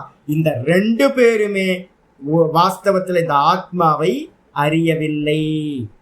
அப்போ வந்து பார்த்தீங்கன்னா ஏன் அப்படின்னா இந்த ஆத்மா கர்த்தாவும் இல்லை, அதே நேரத்தில் வந்து பார்த்தீங்கன்னா அது கர்மமாகவும் ஆகாது, ஆப்ஜெக்டாகவும் ஆகாது. இப்போ ஆத்மா வந்து பார்த்தீங்கன்னா அவினாஷி, அதுக்கு மரணமே இல்லை, அது குறையே இல்லாது. பூர்ணமதக பூர்ணமிதம் பூர்ணாத் பூர்ணமுதச்சதே பூர்ணஸ்ய பூர்ணமாதாய பூர்ணம் ஏவ அவசிஷ்யத்தை. பூர்ணம் மட்டும்தான் மிச்சம் இருக்கு. பேக்கப் ஆனதுக்கு பிறகு வெறும் பூர்ணமா நான் இருக்கேன். அப்ப குறையெல்லாம் எங்கிருந்து வந்துச்சு அப்படின்னு கேட்டீங்கன்னா, சொப்பனம் பார்த்ததெல்லாம் அந்த பூர்ணமா இருக்கிற பார்க்கிறவன்ட்டு இருந்தது. சொப்பனம் உண்டாயிற்று, அது பார்த்துட்டு இருக்கும்போது கூட நான் பூர்ணமா தான் இருக்கேன். அந்த சொப்பனம் போனதுக்கு பிறகு கூட மிச்சம் பூர்ணமாக தான் மட்டும் மிச்சம் இருக்கு. அப்ப ஆத்ம ஞானம் வந்த பிறகு இந்த உலகம் என்பது வந்து பார்த்தீங்கன்னா குறையா இருக்குமா அப்படின்னா குறையொன்றும் இல்லை, அவ்வளவுதான், வேற எதுவும் இல்லை. இந்த உலகத்துல ஒரு குறையும் இல்லவே இல்லை. ஏன் அப்படின்னா உலகம் இல்லவே இல்லை, இருக்கிறது ஆத்மா மட்டும்தான். ஆத்மாக்கு மேல இதெல்லாம் வந்து பார்த்தீங்கன்னா பரிகல்பிதம், மொத்தமே என்னது வெறும் ப்ரொஜெக்ஷன் மட்டும் ஆயிட்டு இருக்கு, உண்மை இல்லை. இந்த விதமா சொல்லப்பட்டதுக்கு பிறகு 2:19 அதுக்கப்புறம் 2:21 2:21 சொல்றாரு, வேதா விநாசினம் நித்யம் யயேன மஜம் அவ்யயம் கதம் ச புருஷ பார்த்த கம் காதயதி ஹந்திகம். எவன் வந்து பார்த்தீங்கன்னா இந்த வேத அவிநாசினம் நித்தியம், இந்த ஆத்மாவை வந்து பார்த்தீங்கன்னா பிறப்பில்லாதது, ஆத்மா யாரும் உண்டாகவே இல்லை, தான் வாஸ்தவம். நீங்க இந்த உலகத்துல யாரும் பிறக்கவே இல்லை. சொப்பனத்தில் இருக்க கேரக்டர்லாம் யாராவது பிறந்தாங்களா? சொப்பனத்தில் நிறைய கேரக்டர் பார்க்குறோமே, யாராவது பிறந்தாங்களா? பிறக்கவே இல்லை. அதே தான் இங்கேயும் அப்ளை பண்ணணும். இங்கே இருக்கிறவங்க யாரும் பிறக்கவே இல்லை. இந்த ஆத்மா வந்து பார்த்தீங்கன்னா பிறப்பில்லாதது, அவ்யயம், அஜம் அவ்யயம், நாசமில்லாதது, அவிநாசினம். அப்படிப்பட்ட அவிநாசியா இருக்கக்கூடிய நித்தியமான இந்த ஆத்மாவை வேத எவன் அறிகின்றானோ அந்த புருஷன், அறிந்தவன் என்ன பண்ணுவான், அவன் யாரை கொல்வான், ச கதம்ச புருஷ பார்த்த கம் காத்தயதி ஹந்திகம், யாரை அவன் கொல்வான், யாரை கொல்விப்பான். அப்ப என்ன ஆவான்னு கேட்டீங்கன்னா, யாரையும் அவன் கொல்லவும் மாட்டான், கொல்விக்கவும் மாட்டான். அப்ப என்ன பண்ணுவான்னு கேட்டீங்கன்னா, ஆத்மாவை ஒரு முறை நான் தேகம் இல்லைன்னு தெரிஞ்சிருச்சுன்னா இது எல்லாம் பொய்ன்னு தெரிஞ்சு, மின்னல் வந்துருச்சு அப்படின்னா போதும், காட்டையே பிரகாசப்படுத்துகிற ஒரே ஒரு மின்னல். நீங்கள் காட்டில் டீப் ஃபாரஸ்ட் போனீங்கன்னா ராத்திரி வந்து ஒரு வைபவமாக இருக்கும். ஒரு சின்ன மின்னல் வரும், அந்த மின்னல் வந்து பார்த்தீங்கன்னா மொத்த காட்டையும் என்ன பண்ணும், ஃப்ளாஷ் பண்ணுறோம். மின்னலோட பிரகாசம் அந்த அளவுக்கு நமக்கு வந்து பார்த்தீங்கன்னா இப்போ நாட்டில் இருக்கிறதுனால நமக்கு தெரியறதில்ல. நாட்டில் இருக்கும்போது ஏன்னா ஏகப்பட்ட லைட்லாம் இங்கே இருக்கிறதுனால சிட்டி ஃபுல்லாக லைட்டாக இருக்குது, மின்னலோட மகிமை நமக்கு தெரியலை. காட்டில் டீப் ஃபாரஸ்டில் இருக்கும் போது ஒரு சின்ன மின்னல் வந்துச்சுன்னா உங்களை சுற்றி இருக்கிறது எல்லாத்தையும் பளிச்சுன்னு காட்டி, கைத்துல தெரிஞ்ச பாம்பும் போயிடும், சுற்றி இருக்கிற எல்லாம் பிரகாசம் ஆயிடுவாங்க. அப்போ வந்து பார்த்தீங்கன்னா திரும்ப நீங்கள் பொய்யறிவு வரவே வராது இந்த உலகத்தை குறிச்சோ. அதனால தான் ரமண பகவான் சொல்கிறாருல்ல, நீ ஒன்றை தெரிஞ்சதுக்கு பிறகு உலகம்னு ஒன்று இருந்தால் பார்க்கலாம், அதுக்கப்புறம் நீ டிசைட் பண்ணு, நான் வந்து பார்த்தீங்கன்னா ஃப்ரீடம் ஃபைட் பண்ணுறதுக்காக ஏதாவது ஒரு மூமெண்ட்டில் பண்ணலாம் அப்படின்னு பண்ணலாம். உலகம்னு ஒன்று தன்னை அறிந்த பிறகு இருக்காது. வேக்கப் ஆனதுக்கு பிறகு சொப்பனம் எப்படி இல்லாமல் போகிறதோ அதே மாதிரி, இதுதான் வாஸ்தவம். அப்போ வந்து பார்த்தீங்கன்னா ஒருத்தன் தன்னை அறிந்த பிறகு அவனுக்கு இயல்பாவே என்ன வந்துடும், சர்வ கர்ம சந்நியாசம் வந்துவிடும். இதான் ஆச்சாரியர் இங்க சொல்ற.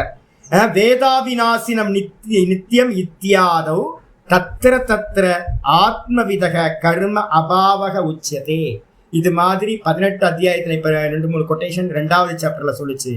நிறைய இடத்துல ஆச்சாரியர் என்ன பண்றாரு, கிருஷ்ண பரமாத்மா சமயம் கிடைக்கும் போதெல்லாம் அங்கங்க ஆத்ம ஞானியை சொல்லிக்கிட்டே போவார். ஆத்ம ஞானிக்கு எந்த ஒரு கர்மமும் இல்லை.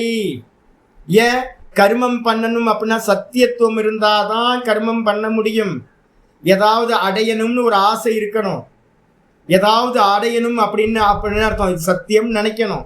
அதுக்கப்புறம் நான் கர்த்தான்னு நினைக்கணும். இதெல்லாம் முடியவே முடியாது. ரமண பகவான்கிட்ட பார்த்தீங்க அப்படின்னா அவருக்கு ஆப்ரேஷன் பண்ணும்போது அங்கே இருக்கிற பக்தர்கள் கேட்டுக்கிறாங்க, சுவாமி நீங்கள் பார்த்தீங்க அப்படின்னா பிரார்த்தனை பண்ணிக்கிட்டீங்கன்னா நல்லாயிருக்கும். நீங்கள் பிரார்த்தனை பண்ணிக்கிட்டீங்கன்னா இந்த கேன்சருக்கு பார்த்தீங்கன்னா நல்ல குணமாகணும்னு பிரார்த்தனை பண்ணிக்கிங்க சுவாமி, எங்களுக்காக பிரார்த்தனை பண்ணிக்கிங்க, நீங்கள் இருக்கணும்ல அப்படின்னு கேட்டோன்னே ரமண பகவான் சொல்கிறாரு, பிரார்த்தனை பண்ணிக்கலாம், பிரார்த்தனை பண்ணுறதுக்கு மனசுன்னு ஒன்று வேணுமே, நான் எங்கே போவேன் மனசுக்கு? அவர் கேட்குறாரு, மனசுக்கு நான் எங்கே போவேன்? பிரார்த்தனை பண்ணுறதுக்கு ஒரு மனசு வேணும், மனசுக்கு நான் எங்கே போவேன் அப்படின்னு ஒரு கேள்வி கேட்குறார். அப்போ என்ன அர்த்தம்னு கேட்டிங்கன்னா, அசரீரம் பாவசந்தம், பிரம்மத்தை அறிந்தவன் எப்படி இருப்பானா, சரீரம் இல்லாதவன் அசரீரி, சரீரம் இல்லாதவன் அசரீரி. அப்போ சரீரம் இல்லாதவன் அவன். அப்போ பார்த்தீங்கன்னா அவனுக்கு தேகமே இல்லை, மனசு இல்லை, புத்தி இல்லை, சதா தான்லேயே சொரூபத்தில் நிற்கிறான், வெறும் சைத்தன்ய மாத்திரம். அவனுக்கு கர்த்திருவம் இருக்காது, போக்தி. என்ன பிரார்த்தனை பண்ணுறது? நீங்கள் அவ்வளோ போவேன். இப்போ என்ன கேட்டீங்க அப்படின்னா, அனுபூத்தி ஆகாத நானே பார்த்தீங்கன்னா நல்ல பரோட்ச ஞானம், சாஸ்திர ஞானம் இருக்குது என்கிட்ட. ஏதாவது இப்போ பார்த்தீங்கன்னா சுவாமிகிட்ட போய் ஏதாவது பிரார்த்தனை பண்ணுவோமா அப்படின்னா, பிரார்த்தனையெல்லாம் விட்டு போய் ஒரு 15 வருஷத்துக்கு மேலே ஆகிப்போச்சு. பாடம் படிக்கும் போது இருந்த பிரார்த்தனையெல்லாம் பிருகதாரணி, சாந்தோக்கியம், பிருகதாரணி, பிரம்மசூத்திரம்லாம் படிக்கும் போதே போச்சு. அதுக்கப்புறம் எந்த பிரார்த்தனையும் இல்லை. ஒரே ஒரு பிரார்த்தனை என்ன, சுவாமி நீ தான் நானாக இருக்க, நான் தான் நீயா இருக்க. அதனால பார்த்தீங்கன்னா உன்கிட்ட பிரார்த்தனை பண்ணுறதுக்கு ஒன்றுமே இல்லை, வேற எதுவுமே இல்லை. ஏதாவது பிரார்த்தனை பண்ணணும்னா என்னது, உன்னிடத்திலேயே நான் நிற்கணும், இவ்வளோதான். உன்னிடத்திலேயே நிற்கணும். என்னது, ஆத்மஸ்வரூப அவஸ்தானம். உன்னுடைய சொரூப்பம் தான் என்னுடைய சொரூப்பம், அதுலேயே நிற்கணும். அதை தவிர்த்து இந்த உலகத்துக்கான எந்த ஒரு பிரார்த்தனையும் யாரை பற்றியுமே இல்லவே இல்லை. தன்னை பற்றியும் இருக்காது, மற்றவங்களை பற்றியும் இருக்காது, எந்த பிரார்த்தனையும் இருக்காது. அனுபூதி ஆனவனுக்கு எப்படி இருக்கும்? எந்த கர்மமும் சம்பவிக்காது. அப்போ இந்த சரீர யாத்திரை பார்த்தீங்கன்னா பிராரப்தம் இருக்கிற வரைக்கும் எந்த ஒரு சங்கல்பமும் இல்லாமல் அது பாட்டுக்கு காற்றுல ஆடுற இலை மாதிரி, காத்தடிக்கிற இடத்துக்குலாம் அது பாட்டுக்கு எப்படி மூவ் ஆகிட்டு இருக்குல்ல. அது ஏதாவது அந்த இலையில ஏதாவது பிரயத்தனம் இருக்கா? அந்த இலையில எந்த பிரயத்தனம் இல்லை. மரத்துலேருந்து காற்றுல விழுந்துச்சு, கீழே காற்றுல அடிச்சுக்கிட்டு போகுது. அப்போ காற்றுல கொண்டுட்டு போகும்போது பார்த்தீங்க அப்படின்னா அந்த இலையில எந்த ஒரு பிரயத்தனமும் இல்லாதது போல ஒரு ஞானி புருஷன்ட்டு என்ன இருக்கும், இந்த சரீரத்தில் இருக்கிற அபிமானம் போயிடும். இந்த சரீரம் பிராரப்தம்ன்ற காத்தினால இழுத்துட்டு போகப்படும், அதுல எந்த ஒரு பிரயத்தனமும் இருக்கவே இருக்காது. அப்ப கர்மம் நான் சொல்றேன், இலை கர்மம் பண்ணிச்சுன்னா சொல்லுவீங்க, இல்ல காத்து இழுத்துட்டு போச்சுன்னு சொல்லுவீங்களா? காத்து தான் கர்மம் பண்ணது ஒழிய இலை கர்மம் பண்ணல. அதே மாதிரி ஞானி புருஷனோட சரீரத்துல எந்த கர்மமும் இருக்காது. அப்ப யார் பண்றா? பிராரப்தம் அதை இழுத்துக்கிட்டு போயிட்டு இருக்கோம், வேற எதுவும் இல்லை. இதுக்கப்புறம் ஆச்சாரியர் சொல்றாரு, நனு பூர்வபக்ஷி உடனே கேள்வி கேட்கிறார், நனுச்ச கர்மயோக அப்பி. நீங்க சொன்னீங்கல்ல, எங்கெங்கெல்லாம் ஆத்ம ஞானம் இருக்கோ அந்தந்த இடத்துலலாம் சர்வ கர்ம சந்நியாசம் சொல்லப்பட்டிருக்குன்னு சொன்னீங்களே, அதுக்கு ஆப்போசிட்டா நான் உங்களுக்கு சொல்றேன் சாமி. எங்கெங்கெல்லாம் பார்த்தீங்கன்னா நனுச்ச கர்மயோக அப்பி ஆத்மஸ்வரூப நிரூபண பிரதேசேஷு, எங்கெங்கெல்லாம் ஆத்மஸ்வரூபத்தை பகவான் சொல்றாரோ அந்த இடத்தெல்லாம் கர்மயோகத்தையும் சொல்லியிருக்காரே. எங்கெங்கெல்லாம் ஆத்மஸ்வரூபம் சொல்லியிருக்கோ அங்கெல்லாம் நிவர்த்திய, கர்மத்தோட நிவர்த்திய சொன்னாருன்னு நீங்க சொல்றீங்க. நான் சொல்றேன், அந்தந்த இடத்துலலாம் கர்ம யோகத்தையும் பகவான் சொல்லியிருக்கார். தத்திர தத்திர பிரதிபாத்தியதே ஏவ, அங்கங்க. எங்க 2வது சாப்டர்ல எடுத்துங்க. 2வது சாப்டர்ல என்ன ஆரம்பிச்சார்? 11 33 ஸ்லோகம், 31 ஸ்லோகம் வரைக்கும் ஆத்ம ஞானம். அதுக்கப்புறம் 55 72 வரைக்கும் ஆத்ம ஞான நிஷ்டா, ஸ்திதப்பிரஞ லட்சணம். இதுக்கு நடுவில் பார்த்தீங்க அப்படின்னா 47 48 இதில் இந்த ஸ்லோகங்கள் எல்லாம் பார்த்தீங்க அப்படின்னா கர்மயோகம். 33க்கு மேலேயே 35க்கு மேலேயே கர்மயோகத்தை ஆரம்பிச்சிருவார். அப்போ பார்த்தீங்கன்னா ஞானம், ஞான நிஷ்டை, அதுக்கு நடுவில் என்ன இருக்கு? கர்மயோகத்தை சொல்லியிருக்காருல்ல. இதே மாதிரி 4வது அத்தியாயத்திலையும் பார்த்தீங்கன்னா என்ன பண்ணியிருக்காரு அப்படின்னு கேட்டிங்கன்னா, 4வது அத்தியாயத்திலையும் கர்மயோகத்தை அங்கங்கே சொல்லியிருக்காரு, 3வது அத்தியாயத்தில் சொல்லியிருக்காரு. நீங்கள் 18 அத்தியாயத்தை எடுத்துக்கிட்டீங்க அப்படின்னா இப்போ 18வது அத்தியாயம் படிச்சுட்டு இருக்கோம். அங்கேயும் கர்மயோகத்தை எவ்வளோ ப்ரைஸ் பண்ணிட்டு இருக்கார்? அப்போ வந்து பாத்தீங்கன்னா எல்லா இடத்துலயும் வந்து பாத்தீங்கன்னா ஆத்ம ஞானத்தை பேசுகின்ற இடத்திலும் கூட கிருஷ்ணர் என்ன பண்ணியிருக்கார், கர்மயோகத்தையும் பேசியிருக்கார். அப்படின்னா தத்யதா, அது எப்படி? எங்கேயாவது நான் எக்ஸாம்பிள் சொல்றேன் பாருங்க, பூர்வபக்ஷி எக்ஸாம்பிள் சொல்றான். என்னது? தஸ்மாத் யுத்யஸ்வ பாரத, தஸ்மாத் யுத்யஸ்வ பாரத 2:31 வந்து பாத்தீங்கன்னா இருக்கு. 2:31 2:18 2:18 வந்து பாத்தீங்கன்னா சொல்லும் போதே சொல்றான் என்ன அப்படின்னு கேட்டீங்கன்னா, ஆச்சாரியர் சொல்றார், அந்தவந்த இமே தேகாக நித்யஸ்யோக்தா ஷரீரணக அனாஷினோ பிரமேயஸ்ய தஸ்மாத் யுத்யஸ்வ பாரத. அந்த ஸ்லோகமே ஆத்மாவை பத்தின லட்சணங்கள் தான் இருக்கு. அந்த ஸ்லோகமே வந்து பாத்தீங்க அப்படின்னா, இந்த தேகங்கள் எல்லாம் முடிவை உடையது. எந்த உலகத்துல கிருஷ்ண தேகம் இருக்கா? போச்சு இல்ல. ராமர் வந்து பாத்தீங்கன்னா எத்தனை வருஷம் ராமராஜ்யம் பண்ணார், திரும்ப போயிட்டாருல்ல, சரையு நதிக்குள்ளார போயிட்டாருல்ல. கிருஷ்ணர் வந்து பாத்தீங்கன்னா ஆகாச விமானம் வந்துச்சு, கூட்டிட்டு போயிடுச்சு இல்ல. அப்ப யாராவது அவதார புருஷர்கள் யாராவது இருந்திருக்காங்களா? அப்ப பெரிய பெரிய மகான்கள் எவ்வளவு பேர் வந்தாங்க, அவதார புருஷர்கள் எவ்வளவு பேர் வந்தாங்க? யாருமே பெரியலையே. அப்ப எந்த தேகம் இருந்தாலும் எல்லா தேகங்களும் முடிவை உடையது. அந்தவந்த இமே தேகாக, இந்த சரீரம் எல்லாம் பொய், எல்லா சரீரமும் உற்பத்தி ஆச்சு, எல்லா சரீரமும் ஒரு நாள் செத்து போகும், சரீரம் செத்து போகும். இதான் வந்து பாத்தீங்கன்னா யதார்த்தம். அது மட்டும் இல்ல, தேகாக நித்தியஸ்ய உக்தா ஷரீரினா, இந்த சரீரத்துல ஒரு ஆத்மா இருக்கே பார்க்கிறவன், அவன் நித்தியம் என்று சொல்லப்படுகிறது. அப்ப அந்த ஆத்மா நித்தியம், சரீரம் வந்து பாத்தீங்கன்னா பொய். அநாசினோ அப்பிரமேயஸ்ய, இவன் நாசமில்லாதவன், இந்த ஆத்மா நாசமில்லாதது. அப்பிரமேயம், இந்த விஷயமே இல்லாதது, அதை ஆப்ஜெக்ட் பண்ண முடியாது. அதனால நீ என்ன பண்ண அப்படின்னு கேட்டீங்கன்னா, நான் இவங்களை கொன்றுவனே அவங்கள கொன்றுவேன் எல்லாம் புலம்பாத. அர்ஜுனா, நீ என்ன பண்ணு? யுத்தம் பண்ணு, நல்லா பண்ணு. நான் சரீரத்தை தான் நாசம் பண்ணுவேன்னு மனசுல நல்லா தெரிஞ்சுக்கிட்டு பண்ணு. உன்னோட குருமார்களை நீ கொல்ல போற. யாரு? குருமார்களை கொல்லல, குருமார்களோட சரீரத்தை கொல்ல போற. மாமாவை கொல்ல போற, மாமாவோட சரீரத்தை, சித்தப்பாவோட சரீரத்தை, கசின் பிரதர்ஸோட சரீரத்தை. நீ கொல்றதெல்லாம் சரீரத்தை தான் கொல்ல போற. நீ விட்டாலும் கொல்லாம இருந்தாலும் அது ஒரு நாள் என்ன ஆயிடும்? எல்லா சரீரமும் செத்துதான் போகுது. அதனால நீ வந்து பாத்தீங்கன்னா தஸ்மாத் யுத்யஸ்வ பாரத, உன்னோட கடமையை நீ பண்ணு. உன்னோட கடமை என்னவோ, யுத்தம் பண்றது உன்னோட கடமை. இப்போ அதை வந்து ஈஸ்வரார்ப்பணம்னு சொல்லிட்டு பேசாம பண்ணிக்கிட்டே போ. சரீரத்தை யாராலையும் நாசமாகிறத தடுக்க முடியாது. உள்ள இருக்கிற ஆத்மா நித்தியமானது அப்படின்னு அந்த இடத்துல ஞானத்தை சொல்லிக்கிட்டே என்ன பண்றாரு? கர்மத்தை பண்ணுன்னு வந்து பாத்தீங்கன்னா சொல்றாருல்ல. நீங்க என்ன சொல்றீங்க? கர்மம் சம்பவம் இல்லைன்னு சொல்றீங்க. ஆனா அர்ஜுனனுக்கு வந்து பாத்தீங்கன்னா கர்மத்தை அந்த இடத்துல சொல்றாரு. அது மட்டும் இல்ல, அடுத்து என்ன சொல்றாரு? அதுக்கு அடுத்த ஸ்லோகம் வந்து பாத்தீங்கன்னா சொல்றாரு, ஸ்வதர்மம் அபி சாவேக்ஷிய. 2:31 வந்து பாத்தீங்கன்னா சொல்லப்படுது என்ன அப்படின்னு கேட்டீங்கன்னா, ஸ்வதர்மம் அபி சாவேக்ஷிய, நீ உன்னுடைய ஸ்வதர்மத்தை மனசுல வச்சுக்கிட்டு பார்த்தாலும், க்ஷத்திரியனுடைய கர்மம் என்னது? ஸ்வதர்மம், யுத்தம் பண்றது. அது பாப்பமா அப்படின்னா, ஒரு யுத்த வீரன் வந்து பாத்தீங்கன்னா சரீரங்களை கொல்றது வந்து பாத்தீங்கன்னா பாப்பம் இல்லை. அதனால வந்து பாத்தீங்கன்னா சொதர்மம் அபி சாவேக்ஷிய நவிகம்பித்து மருகசி, உன்னுடைய சொதர்மத்தை நீ பண்ணு, அதை குறிச்சு நீ வந்து பாத்தீங்கன்னா கம்பனம் அடையாத. ஏன்னா கொல்றதுதான் இந்த க்ஷத்திரியனோட வேலை, எதிரிகளை கொல்றதுதான். அதனால வந்து பாத்தீங்கன்னா தர்மார்த் யுத்தா சிரேயோன்யது க்ஷத்திரியஸ்யன வித்யதே.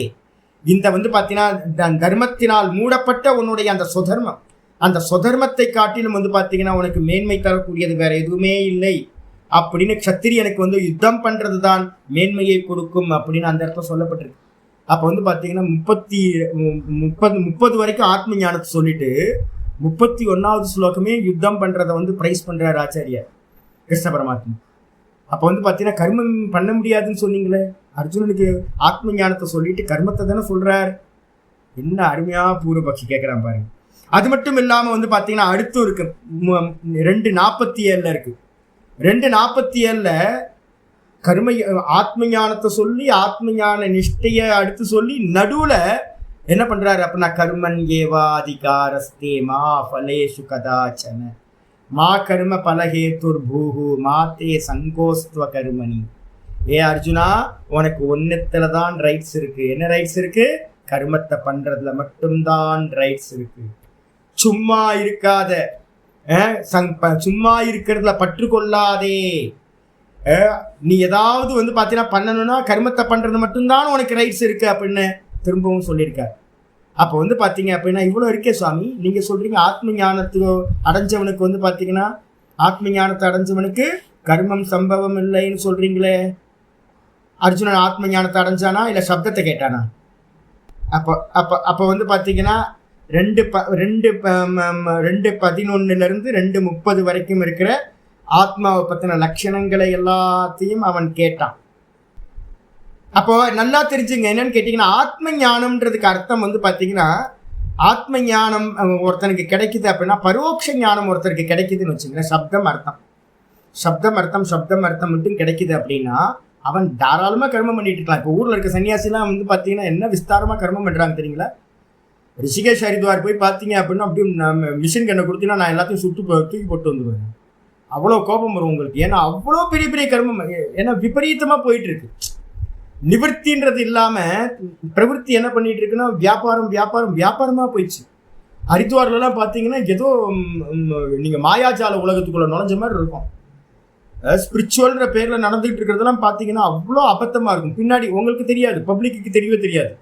பப்ளிக் என்ன பண்ணுவாங்க, ஆஹா இது நடக்குது அது நடக்குதுன்னு. பின்பக்கம் பார்த்தீங்கன்னா இன்டென்ஷன் வந்து பார்த்தீங்கன்னா ஸ்பிரிச்சுவல் மாதிரி வந்து பார்த்தீங்கன்னா பல 1000 கோடிகள் புலங்குற வேற பிஸ்னஸ் இல்லவே இல்லை. பப்ளிக்கை கூட்டுறது. இங்கே திருவண்ணாமலையில் வந்து பார்த்தீங்க அப்படின்னா 5 லட்சம் பேர் வராங்க ஒரு கிரிவலத்துக்கு. 5 லட்சம் பேர் வரா. ஒரு பிஸ்னஸ் மேனாக இருந்தாலும் என்ன பண்ணுவான் தெரியுங்களா, என்கிட்ட ஒரு 50,000 பேர் வந்து என்னோட ஒரு ஷாப்புக்கு வந்து மிதிச்சுட்டு போடா போதும், ஒரு இது பண்ணலாம். ஒரு ஸ்பிரிச்சுவல் பர்சன் என்ன பண்ணுவான் தெரியுங்களா, ஒரு சிவலிங்கத்தை பண்ணி வை. அந்த கிராஸ் பண்ணுறதுல ஒரு 5000 பேர் நான் என்னோட சிவலிங்கம் ஒரு கோயில் மாதிரி ஒரு இடத்த வாங்கி பல கோடி ரூபா பணம் போட்டு கிரிவல பாதையில் ஒரு இடத்த எஸ்டாப்ளிஷ் பண்ணி ஒரு சிவலிங்கத்தை வச்சு ஒரு ருத்ராட்சத்தை போட்டு விட்டேன் அப்படின்னா போகிறதுல ஒரு 5000 பேர் உள்ளே நுழைஞ்சிட்டு போனால் கூட வந்து பார்த்தீங்கன்னா அதோட இன்கம் வந்து பார்த்தீங்கன்னா பெருசு. இப்போ ரிஷிகேஷ் ஹரித்வார்லாம் பார்த்தீங்க அப்படின்னா ஒரு பெரிய டூரிஸ்ட் சென்டர், பில்கிரிமேஜ் பிளேஸ் ஆகிப்போச்சு. காஷி இது நம்ம என்ன பண்ணுவோம், போய் நமஸ்காரம் பண்ணிட்டு வந்துடுவோம், நமக்கு பிரச்சனையே இல்லை. பின்பக்கம் வந்து பார்த்தீங்கன்னா இருக்கிறவங்க வந்து பார்த்தீங்கன்னா பலி, அவ்வளோதான் போச்சு. எதுக்கு வந்தாங்களோ அது போயிடும். அப்போ வந்து பார்த்தீங்கன்னா புண்ணிய கர்மாவா? ஆமாம் புண்ணியம் தான். அவங்க பண்ணுறதெல்லாம் கெட்டதா? யாராவது இந்த ஊரில் உலகத்தில் பண்ணிட்டு இருக்க கர்மாவில் ஏதாவது கெட்ட கர்மாவா? ஒரு கோயில் கட்டுறது இது மாதிரிலாம் ஸ்பிரிச்சுவல் ஓரியன்டாக நிறைய பண்ணுறாங்களே, அதுதான் கர்மாவா? கர்மா தான். என்ன கர்மா? பாப்ப கர்மாவா? இல்லை, புண்ணியம் தான். புண்ணியம் கிடைக்குமா? ஆமாம் நிறைய புண்ணியம் கிடைக்கும். ஆனால் சம்சாரத்துலேருந்து வெளியில் வர முடியுமா? சம்சாரத்துலேருந்து வெளியில் வரவே முடியாது. அப்போ சம்சாரத்துலேருந்து வெளியில் வரத்துக்கு தான் இப்போ பேசிகிட்டு இருக்கோம். அப்போ என்ன அர்த்தம்னா சப்தங்களை தெரிஞ்சுக்கிட்டு இருக்கவன் கர்மத்தை இறங்கலாம், அதில் ஒன்றும் பிரச்சனை இல்லை. சப்தங்களை தெரிஞ்சுக்கிட்டு அர்த்தங்களை தெரிஞ்சுக்கிட்டு நிறைய பிரவச்சனம் பண்ணிக்கிட்டு ஊரில் இருக்கிற எல்லா கர்மத்தையும் பண்ணிக்கலாம். அவனுக்கு வந்து பார்த்தீங்கன்னா பிரச்சனையே இல்லை. எப்போ அந்த ஃப்ளாஷ் ஒருத்தருக்கு வந்துருச்சு, ஒரே ஒரு க்ஷணம் இந்த தேகம் நான் இல்லைன்னு தெரிஞ்சிருச்சு, இந்த ஜெகத்து உண்மை இல்லை அப்படின்னு தெரிஞ்சிருச்சுன்னா, இது பொய்ன்னு தெரிஞ்சிருச்சுன்னா அதுக்கப்புறம் அவனால் எந்த கர்மத்தில் ஈடுபடவே முடியாது. அதுதான் ஞானம். சப்த ஞானத்தோடு இருந்துக்கிட்டு இவங்க என்ன பண்ணுறாங்க, இப்போ நிறைய பேர் சப்த ஞானத்தோட பெரிய பெரிய இன்ஸ்டிடியூஷன்லாம் எஸ்டாப்ளிஷ் பண்ணி உலகம் ஃபுல்லாக எல்லாம் பண்ணிகிட்டு இருக்காங்க. அதாவது தான் நான் சொன்னல, ஆனந்தமய்யா அம்மா கேட்குறாங்க சின்மயானந்த சுவாமிகிட்ட, என்னப்பா பண்ணிகிட்டு இருக்க அப்படின்னும்போது, நான் லோக கல்யாணம் பண்ணிகிட்டு இருக்கேன். உனக்கு யாருப்பா கல்யாணம் பண்ணுவா? என்ன சிம்பிள் பாருங்க, ஒரே ஒரு வார்த்தை, அது என்ன வீரியமான வார்த்தை. உனக்கு யார் கல்யாணம் பண்ணுவா? இது உண்மையா இருந்தா எல்லாம் கரெக்டு. இந்த ஜெகத்து உண்மையா இருந்துச்சு அப்படின்னா, சாஸ்திரம் வந்து பார்த்தீங்கன்னா வேத சாஸ்திரம் நம்மளோட வேதம் இது இந்த ஜெகத்து உண்மைன்னு சொல்லிச்சு அப்படின்னா இந்த உலகத்துல காரியம் பண்றது அவசியம் தேவை, இதெல்லாம் உண்மைதான். ஆனா வந்து பார்த்தீங்கன்னா சாஸ்திரம் சொல்லுது லிபரேஷன் எது அப்படின்னு கேட்டீங்கன்னா, இது சர்வமும் சொப்பன மாதிரி,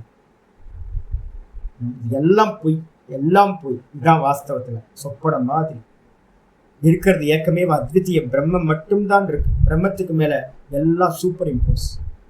அப்படி தெரிஞ்சவன் வந்து பார்த்தீங்க அப்படின்னா அது மாதிரி ஒருத்தனுக்கு ஞானம் உண்டாச்சுன்னா அவன் எந்த காரியத்தையும் வந்து பார்த்தீங்கன்னா பண்ண முடியாது. பண்ண எப்படி முடியும்? உங்களுக்கு ஆசை எப்படி வரும்? பொய்யின்னு தெரிஞ்சதுன்னா ஆசை வருமா? பொய்யின்னு தெரிஞ்சதுல எப்படி ஆசை வரும்? ஆசை வராது. கர்மம் சம்பவிக்குமா? அதை அடையணும்னு கர்மமும் சம்பவிக்காது. அப்போ அர்ஜுனனுக்கு வந்து பார்த்தீங்கன்னா நீ ஆத்ம ஞானத்தையும் கொடுத்து நீ வந்து பார்த்தீங்கன்னா யுத்தம் பண்ணு, உனக்கு கர்மம் பண்ணுறதுதான் அதிகாரம் அப்படின்னு பகவான் சொல்கிறார். அர்ஜுனனும் வந்து பார்த்தீங்கன்னா யுத்தம் பண்ணிக்கிட்டே இருக்கிறான். கடைசியில் வந்து பார்த்தீங்கன்னா பரீட்சை இவன் வந்து இறந்து போனதுக்கு பிறகு பிள்ளையாண்டா இறந்து போனதுக்கு பிறகு வந்து பார்த்தீங்கன்னா என்ன பண்ணுறான், எனக்கு இந்த பிள்ளைய திரும்ப கொண்டு வா அப்படின்னு கிருஷ்ணர்கிட்ட அடம் பிடிக்கிறான். அப்போ என்ன தெரியுது அப்படின்னு கேட்டிங்கன்னா, பகவத்கீதை ஃபுல்லாக கேட்டு கூட அவனுடைய மோகம் போகவே இல்லை. அப்போ வந்து பார்த்தீங்கன்னா என்ன தெரியுது அப்படின்னா, சப்தம் அர்த்தத்தை தெரிஞ்சா மட்டும் ஞானம் இல்லை. சப்த அர்த்தத்தை தெரிந்தவன் கர்மம் செய்வான். ஆனா ஒரு வாட்டி அந்த ஃபிளாஷ் வந்துருச்சுன்னா, நான் தேகம் இல்லை அப்படின்னு ஆத்மவித் ஆயிட்டான் அப்படின்னா அவனுக்கு வந்து பார்த்தீங்கன்னா கர்மம் சம்பவிக்காது. ஆத்மவித்துன்றது வந்து பார்த்தீங்கன்னா ஞான பூமியில நாலாவது பூமி சுபேச்சா, அதுக்கப்புறம் 2வது பூமி விசாரணா, 3வது பூமி தனுமானசி, 4வது பூமி சத்வாபத்தின்னு பேர். சத்வாபத்தி இல்லைன்னா ஆத்மவித் அப்படின்னு சொல்லுவாங்க. ஒரு ஸ்டேஜ் இது. கரெக்டாக சத்சங்கமா பண்றதுக்கு பேர் வந்து பார்த்தீங்கன்னா சுபேச்சா, சத்சங்கத்தில் கலந்துக்கிறது. அதுக்கப்புறம் இப்போ நம்ம உட்காந்து பாடம் படிக்கிறோம் பார்த்தீங்களா, இதுக்கு பேர் சிரவணம்னு பேர். ஒரு முறையாக பாடம் சீரியஸாக இருக்கும், ரொம்ப ஜோக்கெல்லாம் இருக்காது, இதெல்லாம் இருக்காது. சத்சங்கத்தில் வந்து பார்த்தீங்கன்னா என்ன இருக்கும், நிறைய என்டர்டெயின்மெண்ட்டாக இருக்கும்.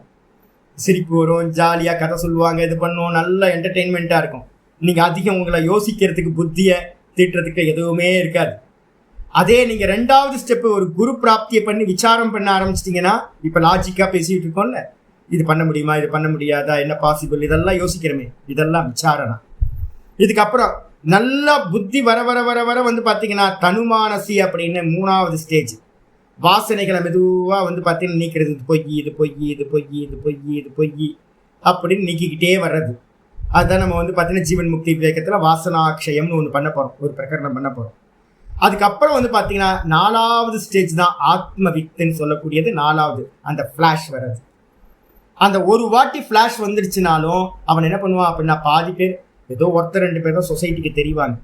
மீதி இருக்கிறவங்கெல்லாம் வந்து பார்த்தீங்கன்னா அப்படியே நிஷ்டைக்கு அப்படியே போயிட்டே இருப்பாங்க. அதுக்கப்புறம் அவங்கள இந்த லோகத்துக்கு இழுத்துட்டு வந்துலாம் ஏதோ ஒன்று லோக கைங்கரியம் பண்ணுறதுக்காக பகவான் என்ன பண்ணுறாரு, யாரையோ ஒருத்தரை வச்சு இங்கே எல்லாத்துக்கும் கைட் பண்ணுறாரு. மீதி இருக்கிறவங்கெல்லாம் அப்படியே சொருப்பத்திலே போயிடுவாங்க. அவ்வளோதான், நிஷ்டை அடைஞ்சு பிரம்மவித்து வரன் வரியான் வரிஷ்டன் அப்படின்னு அந்த கேட்டகரியில் போயிடுவாங்க. அப்போ யாருக்கு வந்து கர்மம் பண்ண முடியும் அப்படின்னா, சப்தத்தை கேட்டு, ஆத்மானு ஒரு சப்தத்தை கேட்டுட்டு அதோட லட்சணங்களையும் தெரிஞ்சுக்கிட்டு அனுபூதி பண்ணாம எவன் இருக்கானோ அவன் கர்மத்தில் ஈடுபடுவான். இதான் விஷயம். அப்போ ஆச்சாரியார் வந்து பார்த்தீங்கன்னா இதெல்லாம் சொல்றாரு. இங்க என்னன்னு கேட்டீங்கன்னா, அந்த அவனுக்கு கூட வந்து பார்த்தீங்கன்னா இதெல்லாம் சொல்லியிருக்கேன் அப்படின்னு இவன் வந்து பூர்வபக்ஷி சொல்றான். என்ன சொல்றான் பூர்வபக்ஷி, இத்தியாதவ், இந்த மாதிரி பகவத்கீதையிலேயே அந்தந்த இடத்துல ஆத்ம ஞானம் இருக்க இடத்துல கர்மமும் ஆச்சாரியார் சொல்லி இருக்காரே. அத்தகச்ச, ஆகையினால் கதம் ஆத்மவிதக கர்மயோகஸ்ய அசம்பவகஸ்யாதிதி, எப்படிங்க நீங்க சொல்றீங்க ஆத்மாவை அறிந்தவனுக்கு கர்மயோகம் முடியாது அப்படின்னு எந்த விதத்துல நீங்க சொல்றீங்க? ஆச்சாரியாரே கிருஷ்ண பரமாத்மாவை சொல்லியிருக்காரே அப்படின்னா சித்தாந்தி ஆச்சாரியார் சொல்றார், அத்திர உச்சியதி, இந்த விஷயத்துல நம்ம சொல்கின்றோம், பதில் சொல்றோம். என்னன்னு கேட்டீங்கன்னா, சம்யக் ஞான மித்யா ஞான தற்காரிய விரோதாத். இவர்தாங்க சம்யக் ஞானம்னா என்ன அர்த்தம்? கைத்துல பாம்பை பார்த்து மின்னல் வந்தோன பாம்பு போயிட்டு ஒருத்தனுக்கு கயிறு தெரிஞ்சிருச்சு. இன்னொருத்தனுக்கு வந்து பார்த்தீங்க அப்படின்னா அந்த கயிற்றுல பாம்பை இன்னொருத்தன் பார்க்குறான். இந்த 2 பெர்சனோட விவகாரங்களை பாருங்க. நான் தான் கயிறு போட்டது, என் தோட்டத்தில் வந்து பார்த்தீங்கன்னா நான் தான் கயிறு போட்டிருக்கேன். ஏதோ தென்னை மரத்துல இருந்து கொஞ்சம் ஏதோ அறுக்க வேண்டி இருந்துச்சு, வேலை நடந்துகிட்டு இருக்கு. நல்ல தாம்பு கயிறு வந்து பார்த்தீங்கன்னா கட்டியை இது பண்ணிட்டு வேலை பண்ணிட்டு இருக்கேன். ஈவினிங் ஆகிடுச்சு, வேலை முடிஞ்சோடனே நான் என்ன பண்ணேன், இந்த தாம்பு கயிறு வந்து பார்த்தீங்கன்னா ஒரு 4 அடி 5 அடி தாம்பு கயிறு கிடக்குது. அது காலையில் கொஞ்சம் வேலை இருக்குது, மிச்சம் இருக்குது, எதுக்கு எல்லாத்தையும் எடுத்துக்கிட்டு அப்படின்னு நான் என்ன பண்ணிட்டேன், அதை அப்படியே போட்டுட்டு வந்துட்டேன். வந்ததுக்கு பிறகு நான் அந்த பக்கம் 4 முறை 5 முறை நான் போயிட்டு வந்துட்டு இருக்கேன். எனக்கு தெரியும் 2-3 நாள் அங்கே தான் கிடக்குது, அந்த தாம்பு கயிறு அங்கேயே தான் கிடக்குது. யார் போட்டது? நான் தான் போட்டேன். அப்போ எனக்கு தெரியுமா தெரியாதா? எனக்கு தெரியும். லைட் ஆஃப் லைட்டாக இருக்குது, லைட்டு வந்து பார்த்தீங்கன்னா கம்மியாக தான் இருக்குது. அப்போ கூட எனக்கு அது என்ன தெரியும், பாம்புன்னு தெரியுமா கயிறுன்னு தெரியுமா? நான் தானே போட்டது. அப்போ எனக்கு வந்து பார்த்தீங்கன்னா அது கயிறுன்னு ஸ்பஷ்டமாக தெரியுது. ஆனால் புதுசாக ஒருத்தர் உள்ள வரவருக்கு அந்த கயிறோட திக்னஸை பார்த்து அதோட சைஸை பார்த்து வந்து பார்த்தீங்கன்னா அது முறுக்கு கயிறாக இருக்கா, அதை பார்த்தோன்னே அவருக்கு என்ன தோணுது அப்படின்னா, ஐயோ பாம்பு அப்படின்னு பயப்படுறாரு. இப்போ நான் எவ்வளோ கூலா வந்து பார்த்தீங்கன்னா வச்சு பயப்படாதீங்க, என்னது பாம்புச்சு. அவர் பதறாரு பாம்புன்னு. நான் வந்து இருங்க ஒன்றும் பயப்படாதீங்க, என்னச்சு பாம்புச்சு, இருங்கச்சு ஒன்றும் இல்லை, பாம்புலாம் இல்லை, பயப்படாதீங்க. அவர் பயப்படுவாரு, நான் எப்படி இருப்பேன், பயப்படாம கூலா இருப்பேன். அவர் வந்து பார்த்தீங்கன்னா ஏதாவது தடி ஏதாவது இருக்காச்சு அப்படின்னு எடுத்து அதை அடிக்கிறதுக்கான பிரயத்தனத்தில் ஈடுபடுவாரு. நான் எப்படி இருப்பேன், ரொம்ப கூலா இருப்பேன். அப்போ அவர் வந்து பார்த்தீங்கன்னா ஒரு கலவரத்தை கீழே உண்டு பண்ணிட்டு இருக்காரு. நான் மாடியிலேருந்து கீழே இறங்கி போறேன். என்னச்சு கலவரம் பண்ணிட்டு இருக்கீங்க? பாம்புச்சு அங்க. பாம்புலாம் ஒன்றும் இல்லை அப்படின்னு நேராக போய் அந்த கையில எடுத்தது பாருங்க, பாம்பு இல்லை கயிறு அப்படின்னு. அப்போ 2 பேரோட கயிறுன்னு தெரிஞ்சவனோட விவகாரமும் பாம்புன்னு பார்க்கிறவனோட விவகாரத்திலையும் வித்தியாசம் இருக்கா? இதே வித்தியாசம்தான் தன்னை ஆத்மானு ஒருத்தனுக்கு தெரிஞ்சிருச்சுன்னா அவனோட விவகாரங்களும், அதுக்கப்புறம் இந்த சரீரம் சத்தியம், இந்த ஜெகத் சத்தியம்னு ஒருத்தனுக்கு தெரியுது, மித்யா ஞானம், அவனுடைய விவகாரங்களும் 2மே 100% விரோதமா இருக்கும். இதுதான் ஆச்சரிய சொல்ற. சம்யக் ஞான மித்யா ஞான. சம்யக் ஞானம்னா கயிறை பார்க்கறது, மித்யா ஞானம்னா கைத்துக்கு மேல பாம்பை பார்க்கறது, பொய்யறிவு. இந்த 2தோட அறிவை வச்சுக்கிட்டோம், அதோட காரியங்கள் எப்படி இருக்கும் அப்படின்னா, உண்மையான அறிவு அடைந்தவன் ரொம்ப பீஸ்ஃபுல்லா இருப்பான், பயம் இல்லாம சாந்தமா இருப்பான். இன்னொருத்தன் அதை அடிக்கிறதுக்கான எல்லா பிரயத்தனங்களையும் பண்ணிட்டு பயத்தோட இருப்பான். 2த்துக்கும் காரியத்திலையும் 100% விரோதம் இருக்கிறது. அதனாலதான் ஆச்சாரியர் என்ன பண்ணார் தெரியுங்களா? ரொம்ப மெயின் சப்ஜெக்ட் வர்றார் ஆச்சாரியர். 3வது சாப்டர்ல நம்ம என்ன பார்த்துருக்கோம்? போன டாக்குமெண்ட் 3வது சாப்டரோட அவதாரிக்கா பார்த்தோம். அங்க 3:3 வந்து ஆச்சாரியர் அதனால்தான் சொன்னார், ஞான யோகேன சாங்கியானாம். சாங்கியர்னா யாரு சுவாமி அப்படின்னு கேட்டீங்கன்னா, நான் திரஷ்டா, இது திருஷ்யம்னு எவன் வந்து பார்த்தீங்கன்னா பிரிச்சு பார்க்கறானோ அவனுக்கு பேரு சாங்கியன் அப்படின்னு பேர். இது எல்லாம் க்ஷேத்திரம். நான் இந்த க்ஷேத்திரத்திலிருந்து பார்க்கக்கூடிய க்ஷேத்திரஞன், நான் சாட்சி, இது எல்லாம் திருஷ்யம் அப்படின்னு எவன் பிரிச்சு அறிகிறானோ அவர்களுக்கு என்ன பேரு அப்படின்னா, அப்படி பிரிச்சு பார்க்கிறவங்களுக்கு பேரு சாங்கியர்கள்னு பேர். அப்போ பிரிச்சு பார்க்கணும்னா என்ன தெரியணும்? நான் வேற அப்படின்னு தெரிஞ்சாதான் இந்த சரீரம் வேறன்னு பிரிச்சு பார்க்க முடியும். அப்படி பிரிச்சு பார்க்கிற அந்த சாங்கியர்கள் யாரோ ஆத்ம வித்துன்னு பேர். அவங்க என்ன பண்ணணும் அப்படின்னா, ஞான யோகேன சாங்கியானா நிஷ்டா உக்தா. அவங்களுக்கு என்ன அப்படின்னு கேட்டீங்கன்னா, அவங்க திரும்ப கர்மத்தை பண்ணக்கூடாது. அவங்க என்ன பண்ணுவாங்க, சதா உள்ள உட்கார்ந்துட்டு, நான் சொன்னேன்ல பிரசங்கியான தியானம்னு நம்ம யோக சூத்திரத்துல பார்த்துருக்கோம். இது வேற நான் வேற, இது வேற நான் வேற, இது வேற நான் வேற, இது வேற நான் வேற, இதையே சதா காலமும் வந்து பார்த்தீங்கன்னா நேத்தி நேத்தி நேத்தி நேத்தி இது ஆத்மா இல்லை, இது ஆத்மா இல்லை, இது அனாத்மா, இது அனாத்மா, இது திருஷ்யம் அப்படின்னு வந்து பார்த்தீங்கன்னா நேத்தி பண்ணிக்கிட்டே இருக்க வேண்டியது. இதுதான் ஞான யோகம்னு பேர். அப்போ சாங்கியர்களுக்கு வந்து பார்த்தீங்கன்னா ஞான யோகத்தினால் ஆத்மனிஷ்டா சொல்லப்பட்டது.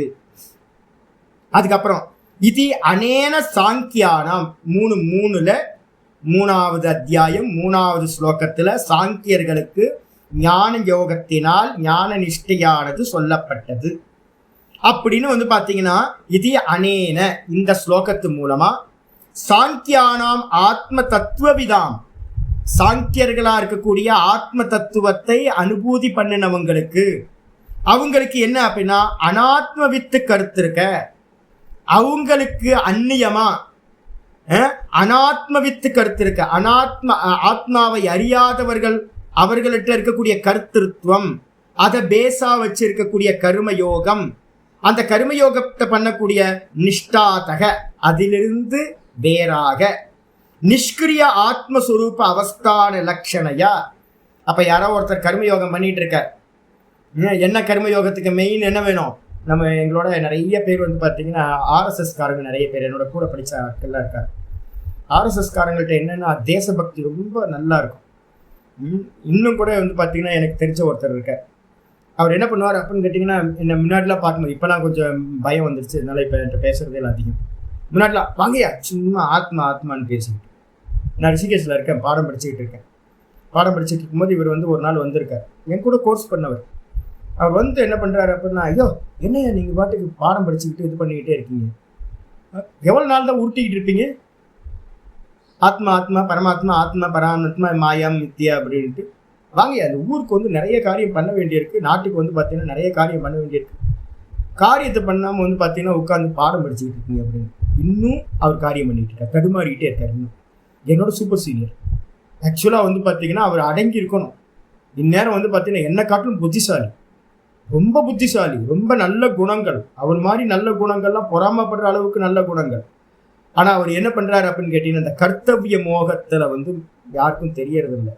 என்ன அப்படின்னு கேட்டிங்கன்னா, விவேகம் பண்ண தெரிஞ்சவன் என்ன பண்ணணும்னு கேட்டிங்கன்னா, அதை யோகமாக வச்சுக்கிட்டு, ஞான யோகமாக வச்சுக்கிட்டு நிஷ்டைக்கு போகும்.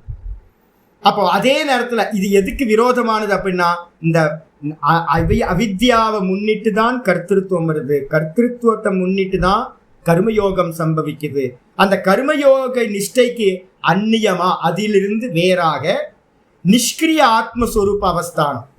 அப்ப ஆத்ம ஞானி என்ன பண்ணுவான், நிஷ்கிரியமா இருக்க ஆத்மஸ்வரூபத்திலேயே நிக்கிறது. இந்த ஆத்மஸ்வரூப அவஸ்தானம்ன்ற வார்த்தையெல்லாம் புரிஞ்சா போதுன்றவங்க சொல்றதே இல்லைங்க, ரொம்ப பிரச்சனை. சொரூப அவஸ்தானம், ஆத்மஸ்வரூப அவஸ்தானம் அப்படின்னு என்ன அர்த்தம், தான்ல நிக்கிறது. இப்ப நம்ம எங்க நிக்கிறோம் அப்படின்னு கேட்டீங்கன்னா, இப்ப நம்ம நிக்கிறது பாத்தீங்கன்னா ஸ்தூல தேகத்துல, சூக்ஷ்ம தேகத்துல, காரண தேகத்துல 3 அவஸ்தையில நிக்கிறோம்.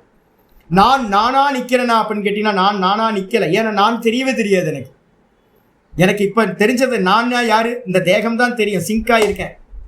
எப்போ பாத்தீங்கன்னா ஒரு ஞானி புருஷன் நான் இல்லை இந்த தேகம் பிரிச்சுட்டானோ, ஒரு வாட்டி பிரிச்சுட்டா என்ன பண்ணணும், திரும்ப பாத்தீங்கன்னா அந்த தேகத்தை தானோட சேர்க்காம தான்லயே நிக்கிறது. ஆத்மஸ்வரூப அவஸ்தானத்திலேயே, ஆத்மஸ்வரூப அவஸ்தானம் தான்ல நிக்கிறது அப்படின்ற லட்சணத்தை உடைய ஞானயோக நிஷ்டாயாக. ஞானயோக நிஷ்டை அப்படின்றது பாத்தீங்கன்னா இந்த கர்மயோகத்துக்கு வேறா என்ன பண்ணிருக்கு, பிருத்தக்கரணாத்து, தனியா பிரிச்சு சொல்லப்பட்டிருக்கு.